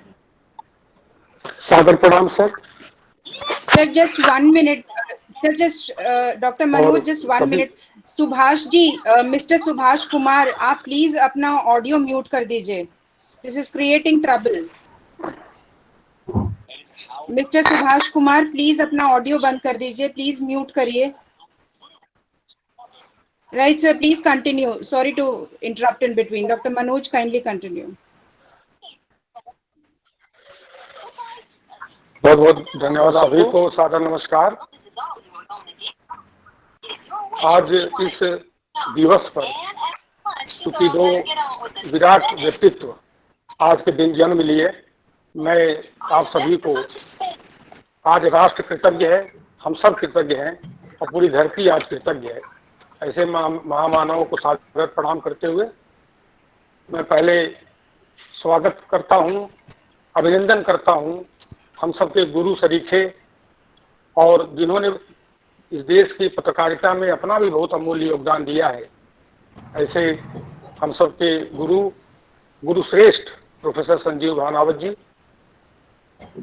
आपने राजस्थान विश्वविद्यालय में सेंटर फॉर मास कम्युनिकेशन की आपने स्थापना किया और आप वहाँ के बहुत प्रतिष्ठित अध्यक्ष रहे, और आपने पूरे देश में, पूरी दुनिया में भारत के पक्ष को पत्रकारिता के विविध मंचों पे आपने रखा। आपका हार्दिक स्वागत। और आज इस मंच का जो आयोजक संस्था है कम्युनिकेशन टुडे, आप उसके संपादक हैं, इस रूप में भी आपका हार्दिक स्वागत सर। बहुत बहुत धन्यवाद कि आपने मुझे मौका दिया। अभी मेरे पहले ही तुरंत बोल रही थी डॉक्टर स्मृति जी, आपकी विलक्षण प्रतिभा है और आपको बहुत बहुत शुभकामनाएं हैं। आप असिस्टेंट प्रोफेसर हैं पत्रकारिता एवं जनसंचार विभाग, फकीर मोहन विश्वविद्यालय बालासोर उड़ीसा में। आपका वक्तव्य बहुत उत्कृष्ट लगा मुझे, आपको बहुत शुभकामनाएं। डॉक्टर सविता परीख जी, जो समाचार संपादक हैं आकाशवाणी पटना बिहार में, आपने बहुत सुंदर गांधी जी के पक्ष को प्रस्तुत किया। मैं देख रहा था, बहुत आपने मेहनत किया है। आपको बहुत शुभकामनाएं और हार्दिक स्वागत है। आयोजन सचिव डॉक्टर उषा साहनी जी, आपने हम सबका स्वागत किया। आपने विषय की पृष्ठभूमि को बहुत मजबूती से रखा। आप अंग्रेजी विभाग में पीजी कॉलेज मेरठ में आप असिस्टेंट प्रोफेसर हैं। मैं आपका धन्यवाद भी देता हूं और हार्दिक स्वागत करता हूं। हमारे जितने भी मित्र इस समय जुड़े हैं, मैं सभी का हार्दिक स्वागत करता हूं। डॉक्टर अमित शर्मा जी हैं, डॉक्टर दिग्विजय सिंह राठौर जी हैं और हमारे प्रिय विद्यार्थी सभी साथ में हैं। और चूंकि ये बहुत पुनीत और पावन दिन है, मैं आप सभी का बस एक अपील और उम्मीद करूंगा कि गांधी जी के दो बाहु थे, धर्म और सत्य, और मैं उम्मीद करूंगा कि हम सत्य और अहिंसा के उनके निर्देश को जीवन अपनाते रहेंगे। हम अपना रहे हैं और सदा उनके विचारों के साथ रहेंगे। आदरणीय भनावत सर, बहुत अच्छी प्रस्तुति हुई अब तक, बहुत सारे विषयों को हमारे विद्वान वक्ताओं ने बताया। मैं आपको बता दूं कि गांधी जी जैसा शरीफा व्यक्तित्व धरती पे कभी कभी जन्म लेता है। आपने सुना, आपको पता है कि हजारों साल नरगिस अपनी बिनूरी को रोती है, बड़ी मुश्किल से होता है चमन में दीदावर पैदा। ऐसी शख्सियत संभवतः बहुत कम इस धरती पर अवतरित होती है, और आज तक जब हम आज 191वीं जयंती पे उनको हम नमन कर रहे हैं, राष्ट्र नमन कर रहा है, तो उनकी विचारधारा आज धरती पे उसी रूप में है, और आने वाले सहस्त्राब्दी वर्षों तक मुझे लगता है कि उनकी विचारधारा, उनकी सोच इसी तरह से पल्लवित और प्रस्तुत होती रहेगी। वो जैसे कहा जाता है ना कि गरुड़ पक्षियों का जो राजा है गरुड़, उसकी गति को कोई पा नहीं सकता। तो थे गरुड़ निर्बाध गति, पूछो न उनके हौसले, बिजलियों से चुनकर बनाए थे उन्होंने घोंसले। इस देश के आगे उन्हें इस देह की परवाह न थी, था असर ऐसा कि जिसकी प्राप्त कोई दवा न थी। ये हमारे देश के नहीं, दुनिया के धरती के महानायक थे, और उन्होंने पत्रकारिता के जिन मूल्यों और जिन शाश्वत मूल्यों की स्थापना की, आदरणीय भानावत सर, आपको पता है कि 1920 से लेकर 1950 तक की जो पत्रकारिता है वो केवल गांधी जी के विचारों के इर्द गिर्द यहाँ पे रही।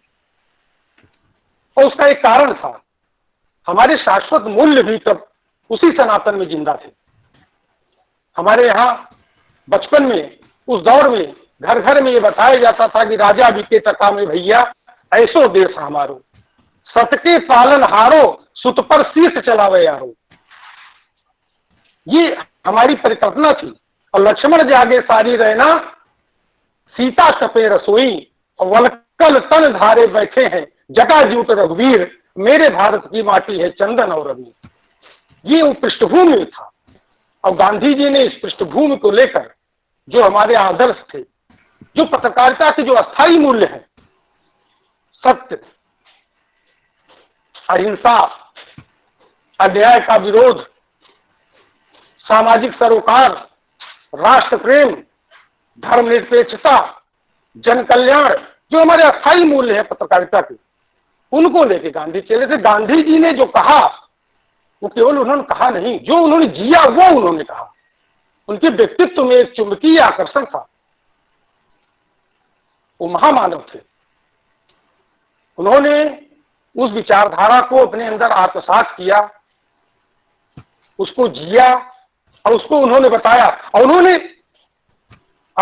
जब आत्मकथा लिखी, तो उस आत्मकथा में भी लोगों से ये नहीं कहा कि जो मैं कह रहा हूं उसको एडिटेज मान लीजिए। उन्होंने ये भी कहा, ये मेरा भोगा तथ्य है जो मैंने जिया, उन दृष्टांतों को मैं बता रहा हूं, लेकिन उसको आप अपने हिसाब से इसको तौल लीजिए, इसको देखिए, और फिर इसको जो है लागू करिए। ये बहुत बड़ी बात है। उन्होंने किसी को अपने विचारधारा से थोपा नहीं। आपको पता है प्रोफेसर भानावत सर, 100 वर्ष हो गए आज के। 5 सितंबर 1920 को आज समाचार पत्र की स्थापना हुई थी, जो स्वतंत्रता आंदोलन के इतिहास का बहुत बड़ा स्रोत है वो, और उसकी स्थापना बाबू शिव प्रसाद गुप्त जी ने की थी, और उसके पहले संपादक बाबूराव पराडकर साहब थे, बाबू विष्णुराव पराडकर। और पराडकर जी ने इस बात को संदर्भित किया है, मैंने पढ़ा है उनके लेख में, कि बाबू शिव प्रसाद गुप्त जी बहुत क्रांतिकारी विचारधारा व्यक्ति थे, और वो जब गांधी जी के संपर्क में आए, तो गांधी जी के संपर्क आने के बाद वो उनकी विचारों से इतने प्रभावित हुए कि जो उनके अपने रिवॉल्वर, उन्होंने लिखा कि उन्होंने रिवॉल्वर अपने निकाल कर रख दिया, और उन्होंने कहा कि आज के बाद से मतलब मेरे जीवन में इसकी कोई जरूरत नहीं है। अहिंसा के मार्ग को उन्होंने तुरंत अपना लिया। ऐसे बहुत शताधिक उदाहरण है इस देश में, जहां जहां गांधी जी गए वहां तो उन्होंने सत्य और अहिंसा को किस तरह से इन्होंने अपने रखा, और उनकी जो सोच है, उनकी जो विचारधारा है, वो एक समग्र दर्शन है। जैसे भारत में एक खड़ दर्शन है, छह दर्शन है, उसी विचारधारा में उनकी सोच थी, एक दार्शनिक सोच थी। लेकिन उन्होंने कभी भी अपने को दार्शनिक नहीं माना और उन्होंने कभी नहीं ये कहा कि मेरे दर्शन का प्रतिपादन किया जाए या मेरे दर्शन को बढ़ाया जाए। उन्होंने कभी भी इस बिंदु को उन्होंने कभी नहीं आगे आने दिया।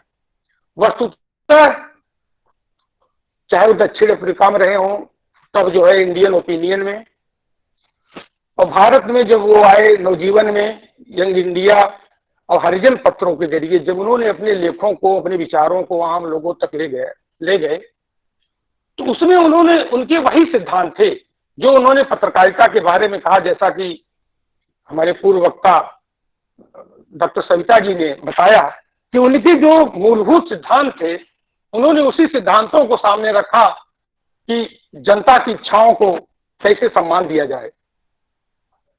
और जो इसके जो पत्रकारिता के जो नींव हैं, और वस्तुतः इतनी सटीक अवधारणा मुझे नहीं लगता किसी ने आज तक दिया होगा जो गांधी जी ने दिया। कहा कि भाई जनता की इच्छाओं को समझना, उनके विचारों को समझना और उन्हें व्यक्त करना, ये पत्रकारिता का जो पहला उद्देश्य है। उन्होंने कहा कि दूसरा उद्देश्य उनकी भावनाओं को जागृत करना, और तीसरा उद्देश्य कि सार्वजनिक दोषों को निर्भयता पूर्वक, बिना डरे, बिना संकोच किए, निर्भयता पूर्वक प्रकट करना। मुझे लगता है कि ये जो मूल्य थे, ये जो बिंदु थे, ये जो हमारी नींव थी, और जिस नींव के सहारे हम आगे बढ़े, वो समय के साथ आज 150 वर्ष, 151 वर्ष होने को हैं। और गांधी जी के विचारों को मुझे लगता है कि जब हम इसको भूल जाएंगे, जब हम इन दोषियों को किनारे रख देंगे, तो निश्चित विफलता आएगी और निश्चित हम असफल होंगे। क्योंकि आज कभी कभी हम सोचते हैं कि समय के पृष्ठ पर हमने लिखी थी छबीले मोर पंखों से ऋचाएं, सुनी थी इस दिशा से उस दिशा तक अंधेरों ने मसालों की कथाएं, हुए हैं बोल अब दो कौड़ियों के, कलम हीरे जड़े दिखने लगे हैं, नजरिए हो गए छोटे हमारे, मगर बौने बड़े दिखने लगे। ये सोच पत्रकारिता के क्षेत्र में बदली है। क्यों बदली? क्योंकि हम जो मूलभूत सिद्धांत थे, जो हमारे मूल्य थे, उन मूल्यों को हम कहीं न कहीं भूल गए। जैसा कि डॉक्टर स्मृति जी ने कहा कि हमारे जो मूल्य थे हम उसको भूल रहे हैं, और ये समस्या उसी से आ रही है।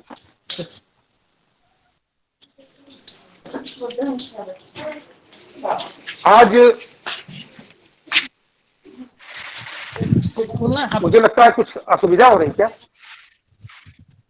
So you continue. किसी का माइक ऑन है गलत। जगन्नाथ राणा जी, अपना माइक म्यूट करिए। Jagannath Rana ji, thank you so much sir, continue करिए। तो जैसे स्वयं गांधी जी ने कहा, आपको पता है कि ब्रिटिश हुकूमत ने एक बहुत गहरी चाल खेली थी और हमारे समाज के एक बहुत बड़े वर्ग को, जो हमारे दलित भाई हैं, उनको समाज से बहिष्कृत करने की चाल चली थी। और हरिजन पत्र के जरिए गांधी जी ने इतना बड़ा अभियान छेड़ा कि ब्रिटिश हुकूमत की चूल्हे हिल गई, और वो फिर जो है उन्होंने अपनी कुत्सित चाल को बंद कर दिया। और आज दलित भाई हमारे समाज में, हमारे बीच हैं, हमारे साथ हैं समय समय पे। और कई बार एक ऐसा अवसर आया, उन्होंने जो कुछ ऐसी सूचनाएं जो जनता के लिए बहुत हितकारी थी, उन्होंने अंग्रेजी हुकूमत के दौर में उन सूचनाओं को अपने समाचार पत्रों में जाहिर किया, प्रकट किया। और उसका जब जब जांच शुरू हुई तो उन्होंने उन सूत्रों को बताने से मना कर दिया। उन्होंने कहा कि पत्रकारिता का एक प्रमुख धर्म है, हम अपने सूत्रों को कभी प्रकाशित उद्घाटित नहीं करेंगे, हमें जो दोष हैं उनको प्रकट करना है, हमें ऐसा नहीं करना है कि जो सूत्र हमारे हैं वो किसी तरह से इसमें संकट में है। गांधी जी का बहुत सीधा स्पष्ट मत था कि पत्रकारिता का एकमेव लक्ष्य जो है वो केवल सेवा है, केवल एकमात्र लक्ष्य।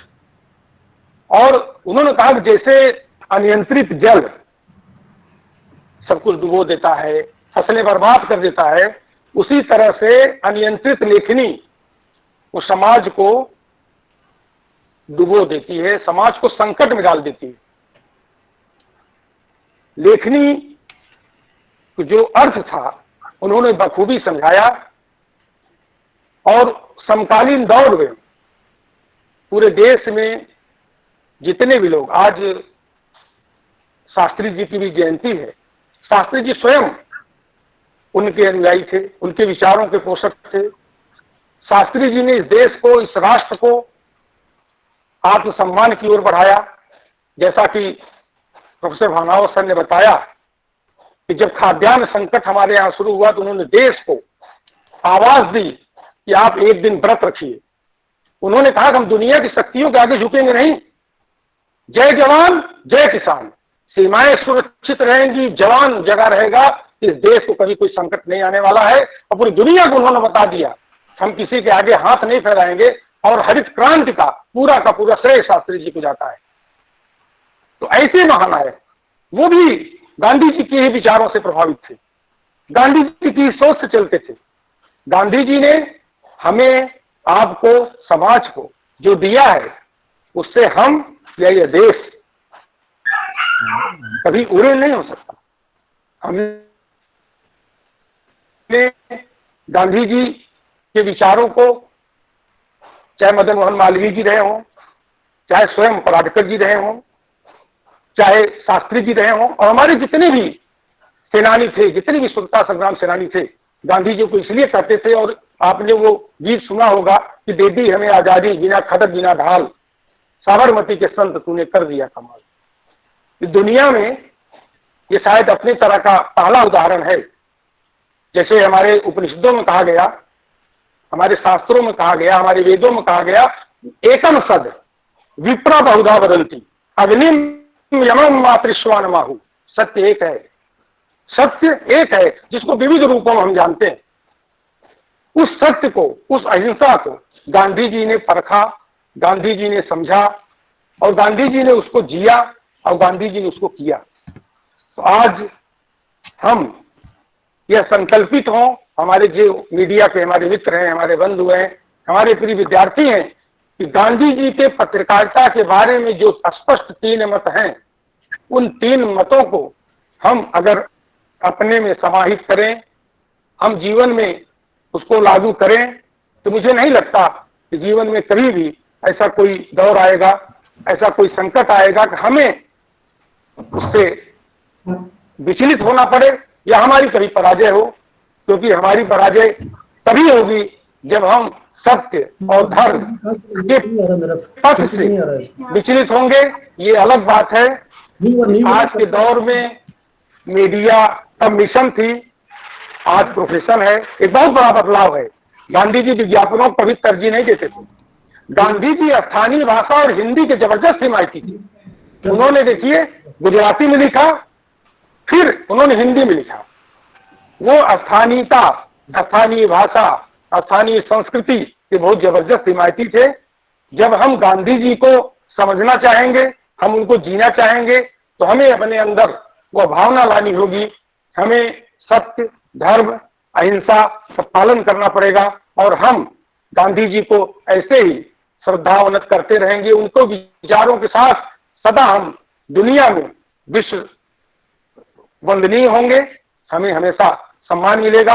आप सभी को इन्हीं बातों के साथ, क्योंकि गांधी जी का जो समग्र चिंतन है, जो समग्र दर्शन है, वो कुछ मिनटों में, कुछ घंटों में और कुछ दिनों में समाप्त होने वाला नहीं है। एक निरंतर अनवरत चलने वाली परंपरा है, विचार है। मैं आप सभी का बहुत बहुत धन्यवाद देते हुए, पुनः बार बार हार्दिक स्वागत करते हुए अपनी बात को समाप्त करता हूँ। बहुत बहुत धन्यवाद। धन्यवाद मनोज जी। आपने गांधी की पत्रकारिता से लेकर के उनके विचारों ने किस तरह से अपने युग को प्रभावित किया, गांधी ने कौन से प्रतिमान स्थापित किए, उनके उस व्यापक और विस्तृत व्यक्तित्व को चंद शब्दों में प्रभावी ढंग से समेटने का प्रयास किया। बहुत बहुत धन्यवाद और बधाई आपको। हमारे इस आज के वेबिनार में देश के अलग अलग अंचलों से मित्र जुड़े हुए हैं। भाई डॉक्टर प्रदीप मलिक जो इस समय अहमदाबाद में पंडित दीनदयाल यूनिवर्सिटी के साथ काम कर रहे हैं, पेट्रोलियम यूनिवर्सिटी के साथ, और टाइम्स ऑफ इंडिया के एडिटर रहे। बहुत लंबा अनुभव पत्रकारिता में रहा, अब शिक्षा के साथ जुड़े। प्रियंका कटारिया हमारे साथ हैं, जो डीडी नेशनल की एंकर भी हैं। डॉक्टर जयती शर्मा, पृथ्वी सेंगर, कुछ नाम मुझे जो दिख रहे हैं, डॉक्टर राकेश गोस्वामी आदि कई हमारे विद्यार्थी और शिक्षक और मीडिया कर्मी हमारे साथ हैं। तो मैं उन सबका भी यहाँ स्वागत करता हूँ। कुछ नाम छूट गए हो तो माफ़ी चाहता हूँ। तो स्क्रीन पर जो मुझे दिख रहे हैं उन्हीं की बात मैं कर रहा हूँ। अब ये मंच खुला है, यदि हमारे कोई भी पार्टिसिपेंट वो अपना परिचय दें और कोई भी ऑब्जर्वेशन गांधी जी के व्यक्तित्व को लेकर के, जैसा उन्होंने देखा, समझा, पढ़ा, महसूस किया, या कहीं आज उन सारी चीज़ों को देख करके वो उद्वेलित हैं, क्योंकि लोग से हम में से कोई ऐसा नहीं है जो उन्होंने गांधी को रूबरू देखने का जिन्हें अवसर मिला हो। केवल हम पुस्तकों के माध्यम से, व्याख्यानों के माध्यम से उसी से गांधी को समझ सके हैं। यदि कोई भी अपनी टिप्पणी रखना चाहे तो वो सादर आमंत्रित है। अपना परिचय दें और अपनी बात करें।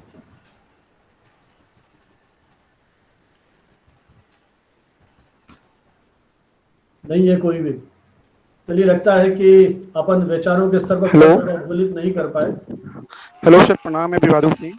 हाँ जी सर, मैं गांधी जी के विचारों से काफ़ी प्रभावित हूँ। सर, गांधी जी जब सत्याग्रह और चंपारण का उनका आंदोलन था, तो वहाँ पे बयान दे उसके लिए, गवाही के लिए 3 महिलाओं को बुलाया था, और सर उसके लिए उनके पास कपड़े नहीं थे।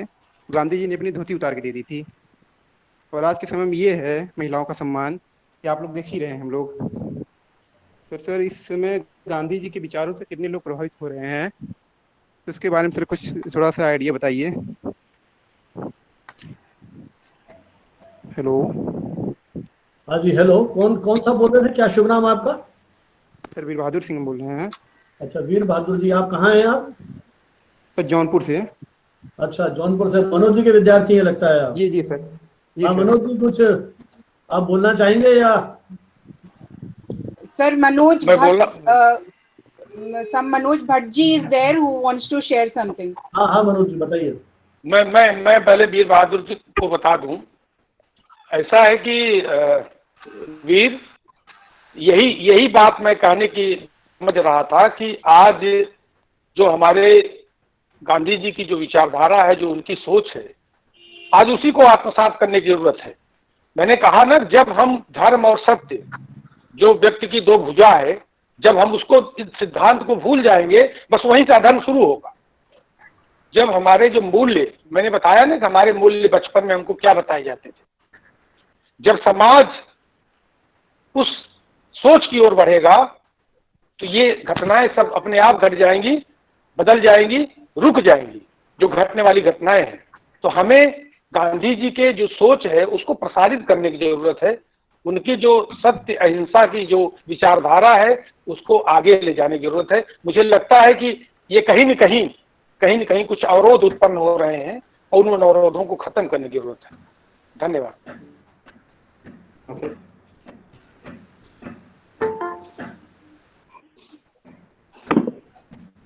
सभी, हेलो। हाँ भट्ट जी। सभी सम्मानित जनों को मेरा नमस्कार। मैं सबका नाम नहीं ले पा रहा हूँ, उसके लिए माफी चाहता हूँ। मैं mass communication department of mass communication Veer Bahadur Singh Purvanchal university का रिसर्च स्कॉलर का छात्र हूँ, and I am professionally working as a casting director and teacher also in education. तो मेरा अपना पर्सनल व्यक्तिगत एक मैं थॉट यहाँ शेयर करना चाहता था। वो ये कि मैं कुछ जगहों पर जब पढ़ाने गया, यहाँ जैसे अभी शुरू में मैम ने बात करी कि विज्ञापन हटने की, तो एक नामुमकिन सी चीज है हटना।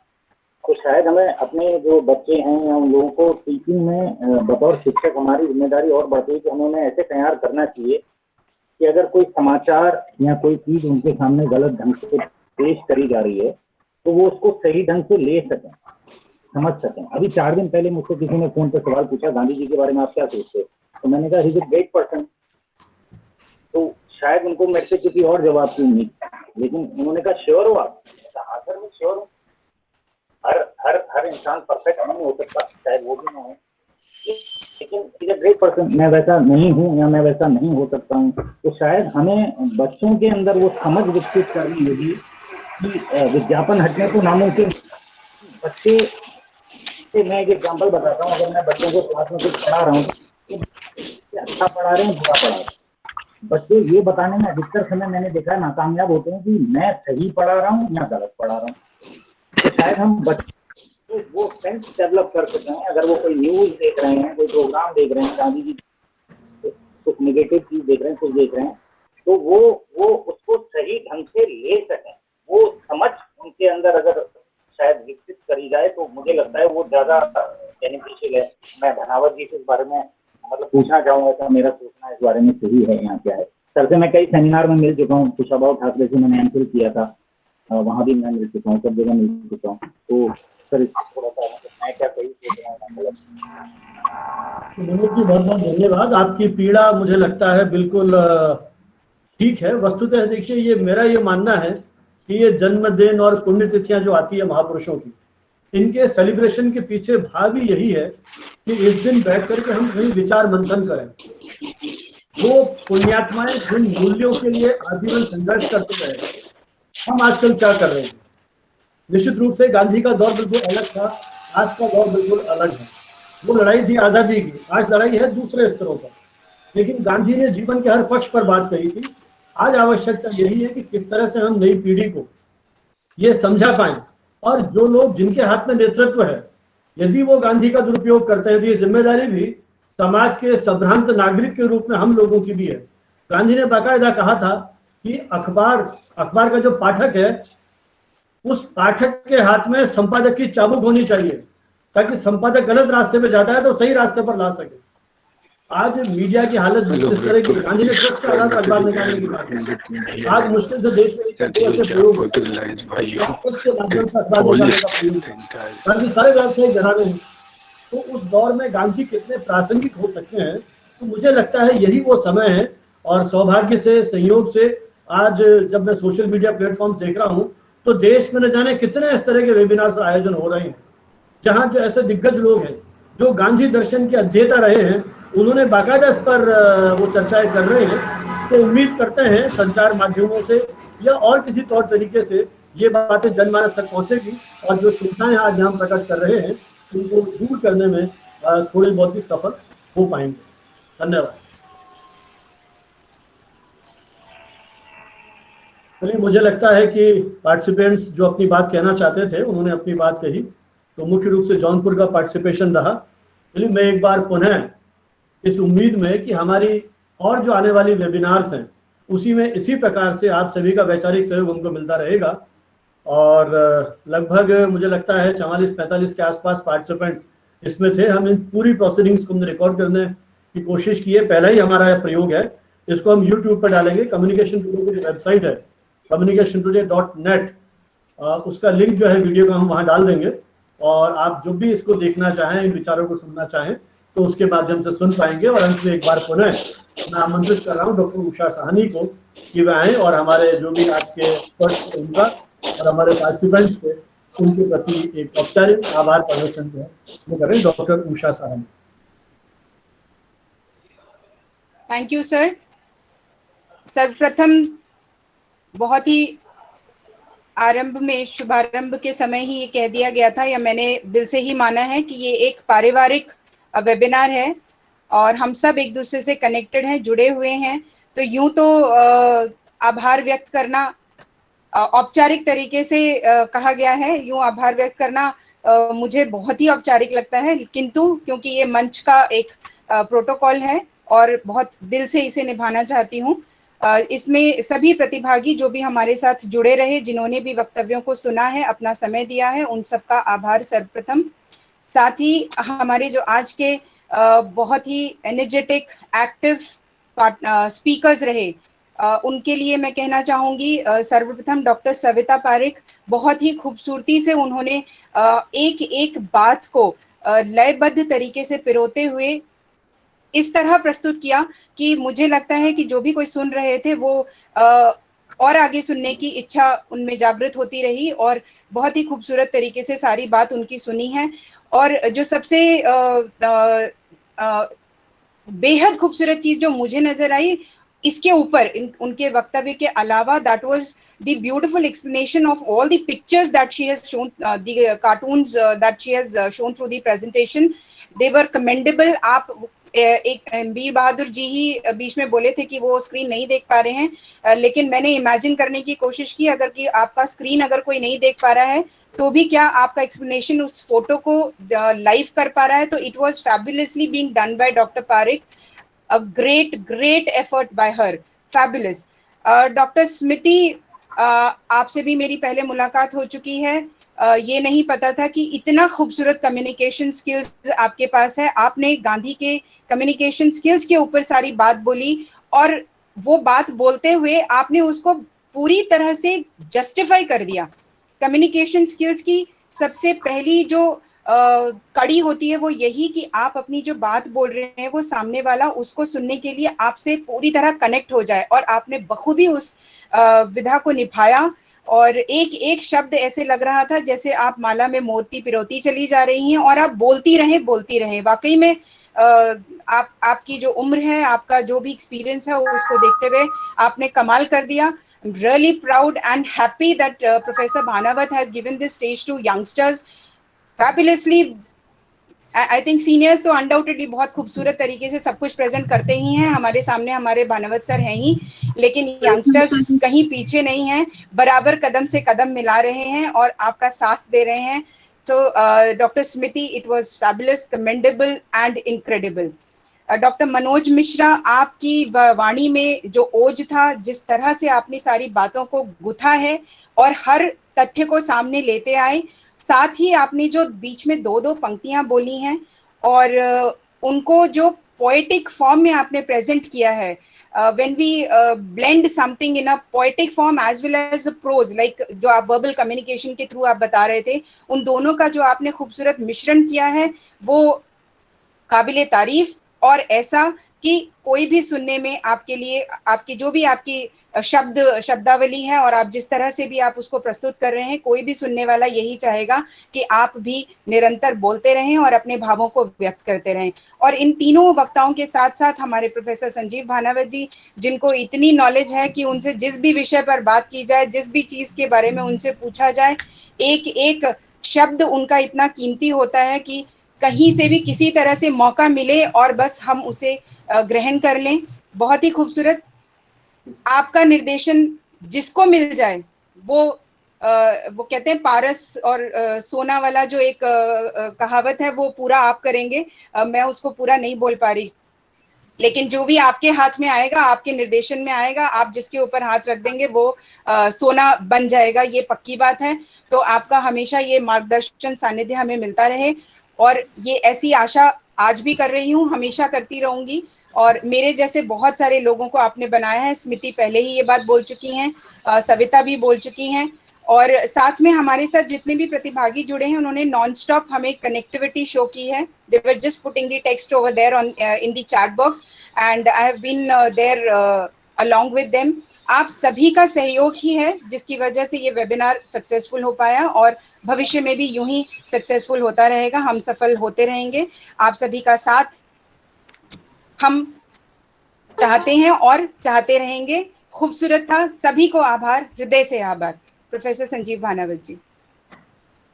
चलिए साहब, इसी आभार प्रदर्शन के साथ जैसा शुरू में आपको बताया था, हमारी अगली मुलाकात 6 अक्टूबर को दोपहर 3 बजे होगी। भानावत सर, एक रिक्वेस्ट है। हाँ। क्योंकि आज 2 अक्टूबर है और उषा जी ने इतनी अच्छी शुरुआत की एक छोटी सी प्रस्तुति के साथ, तो मैं भी वैष्णव जन जो एक गांधी जी का इतना पॉपुलर क्रिएशन है, उसको 2 लाइन उसका गुनगुनाना चाहूंगी विद योर ड्यू परमिशन। यहाँ तो और भी आगे सुनाइए ना, क्या दिक्कत है। अपना ही मन। Thank you sir. वैष्णव जन तो तेने कहिए जे पीड़ पराई, वैष्णव जन तो तेने कहे पीड़ पराई जाने रे, पर दुखी उपकार करे तोए मन अभिमान ना आने रे।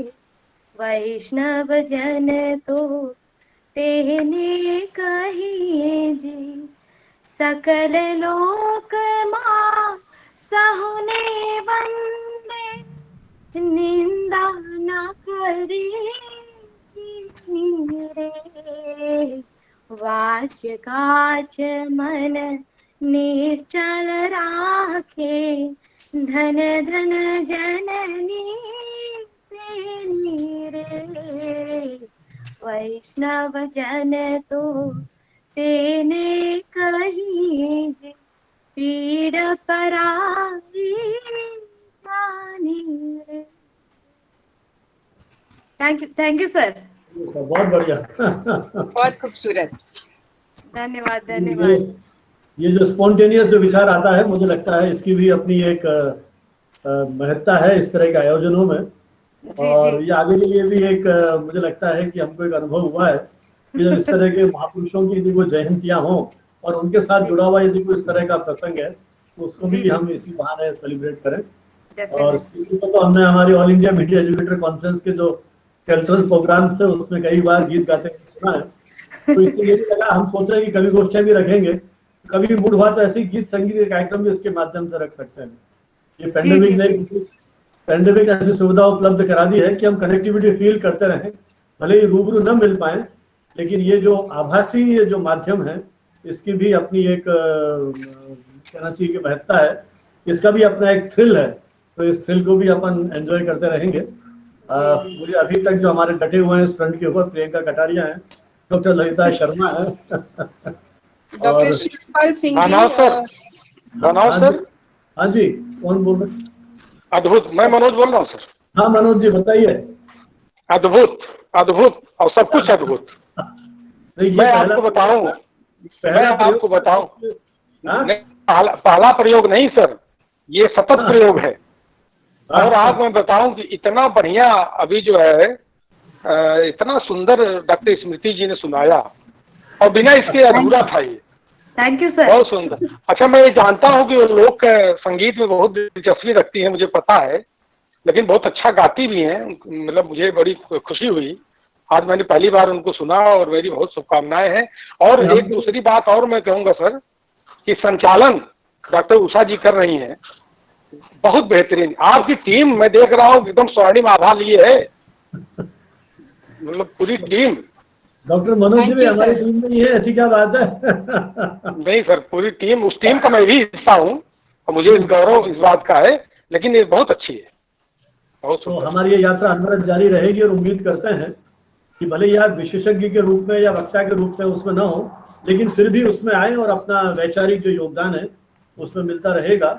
और स्मृति का तो गायन के कोर्स कर रखे हैं हमने, कई बार इनके गीत सुने हैं, है ना सर? और प्रोफेसर भानावत, हाँ इतना सब मत बताइए, मुझे वो अपनी शुरू की 4 पंक्तियां याद आ रही हैं। अब डर लग रहा है कि बहुत ही क्लास लगने वाली है मेरी। सर मैं तो कहने वाला हूँ कि कवि गोष्ठी आयोजित करने वाले हैं अपन जल्दी। सर इसमें भानावत सर एक अपना मेंशन रह जाएगा, जो डॉक्टर मनोज है हमारे एक्सपर्ट।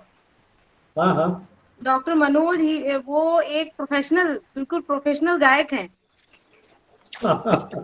Very good. एक वेबिनार इसी पे करेंगे। और doctor Lalita Sharma wants to say something. Doctor Manoj एक प्रोफेशनल ही है, बिल्कुल। Beautiful. We can arrange one webinar for singing purpose. Okay, Dr. Lalita Sharma, you want? I think you want to say something. Yes, please. yes.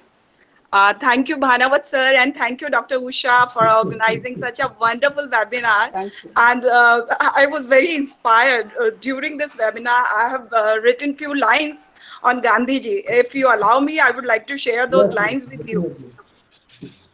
Hello. Yes, sir has permitted. Please carry on. Okay. The poem is quite.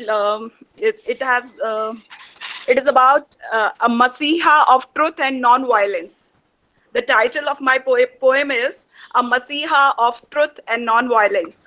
The Masiha and preacher of truth and non-violence, who never filled his mind with fear and cowardness. The one who told to move ahead without losing heart. An optimist who motivates all to think of a new start. These are the initial lines of my poem. The poem is quite long, but these are my views about Gandhiji. He is always relevant. Means we cannot say that Gandhiji, without Gandhiji, we cannot think about India, present India or modern India. Thank you for organizing such a wonderful webinar. Thank you. Beautiful lines, Dr. Lalita. You have really explained the thought within 4 lines itself. Undoubtedly, the entire poem would have given a more effective version. This we are going to arrange another webinar, so probably you will be there with us for that purpose. So be ready with the entire one. Yeah. Good luck. Thank you. Professor Bhanawat. कुछ आप भी 4 पंक्तियां सुना रहे थे? Sir, Priyanka has unmuted herself. I guess she wants to say something. Dear Priyanka. नमस्कार दीदी और भानवत सर और आप सभी जितने भी लोग इस वेबिनार में जुड़े हुए हैं, सबको मेरी तरफ से बहुत बहुत नमस्कार और बहुत बहुत बधाई। आज एक बेहद ही खास दिन है, लेकिन इस खास दिन को इस वेबिनार के जरिए जिस तरीके से हमें जो जानकारी भी दी गई है स्मृति और सरिता की तरफ से, वो बहुत ही हमारे को अच्छी लगी। अगर हम बात करें यूथ की तो, और सर आपके सानिध्य में रहकर जितना भी कुछ सीखा है, हमें तो ऐसा लगता है इस युग में हमारे लिए आप ही गांधी है, क्योंकि बहुत हद तक आपके अंदर जो चीजें हैं करने की और लोगों के प्रति जो आपके मन में स्नेह और प्रेम का जो भाव है, वो कहीं ना कहीं गांधी को ही मुझे लगता है प्रदर्शित करता है, क्योंकि अपने पास जो आपका है वो आप सब चाहते हैं कि पूरा ज्ञान का ज्ञान आप सबके साथ बांटे उसको, तो ये एक बहुत अच्छी चीज है। इसलिए मैं तो अपनी तरफ से आपको गांधी मानकर आपको एक बार फिर से प्रणाम करती हूँ और उस महान व्यक्तित्व को एक बार फिर से सलाम करती हूँ जिसने इस पूरे देश को दिशा दी। सदियों से हमारे मन में गांधी जी है, आगे भी अनवरत रहेंगे और हम अपने बच्चों को भी यही सीख देंगे कि वो गांधी के रूप में आगे आए और कुछ उनकी खूबियां भी अपनाए। लेकिन ये वेबिनार वाकई बहुत खूबसूरत इसलिए कि खूबसूरत बातें कही गई, खूबसूरत दिन चुना गया और सबसे अच्छी बात जो ये है, सारे खूबसूरत चेहरे इसमें शामिल हुए। बहुत बहुत धन्यवाद। हाँ जी, उषा को सुना रहे हो या? सर सिर्फ 4 लाइनें छोटी सी, so that we can wind it up afterwards. Specially नहीं लिखी थी, लेकिन मुझे लग रहा है थोड़ा इससे मैच हो जाएगा। हमारे गांधी जी को भी हम कंसिडर करते हुए रिलेट कर सकते हैं। यूं ही लिखे थे वैसे तो। उसकी विशालता का अंश भर ही पा जाता घर, उसकी विशालता का अंश भर ही पा जाता घर, अपने दायरों से आजाद हो बहने का हुनर सीख लेता, अपने दायरों से आजाद हो बहने का हुनर सीख लेता। बहुत अच्छा। बहुत सुंदर उषा जी। भानवत सर, मैं चलते चलते कुछ कहना चाहूंगी जो गांधी जी के ऊपर ही आधारित है। और अगर गांधी जी आज के दौर में होते तो उनके 3 बंदर के जरिए वो क्या संदेश देते। हम आज सोशल मीडिया के युग में जी रहे हैं सभी लोग, और जो भी हमारे सामने आता है हम फटाफट उसको स्क्रॉल करते हैं, बिना देखे, बिना पढ़े, बिना समझे उसको लाइक कर देते हैं, शेयर कर देते हैं। तो मेरे ख्याल से आज के दौर में गांधी जी अगर हमको कोई संदेश देना चाहते तो वो यही कहते कि बुरा मत लाइक करो, बुरा मत टाइप करो और बुरा मत शेयर करो। ये आज के युग का सूत्र होना चाहिए हम सभी के लिए, अगर हमें किसी भी अनहोनी से, किसी बुरी बात से बचना है तो। बहुत बढ़िया। चलिए, इस अद्भुत संदेश के साथ ही, बहुत ही सुंदर संदेश, तो सामयिक जो हमारी स्थितियां हैं उनको छूता हुआ इन्हीं शब्दों के साथ अपन विदा लेते हैं। और 6 अक्टूबर को दोपहर 3 बजे साहित्य और पत्रकारिता के पारस्परिक संबंधों को लेकर के हम इस बातचीत के सिलसिले को आगे बढ़ाएंगे। बहुत बहुत धन्यवाद। जय हिंद। ठीक है साहब, जय हिंद।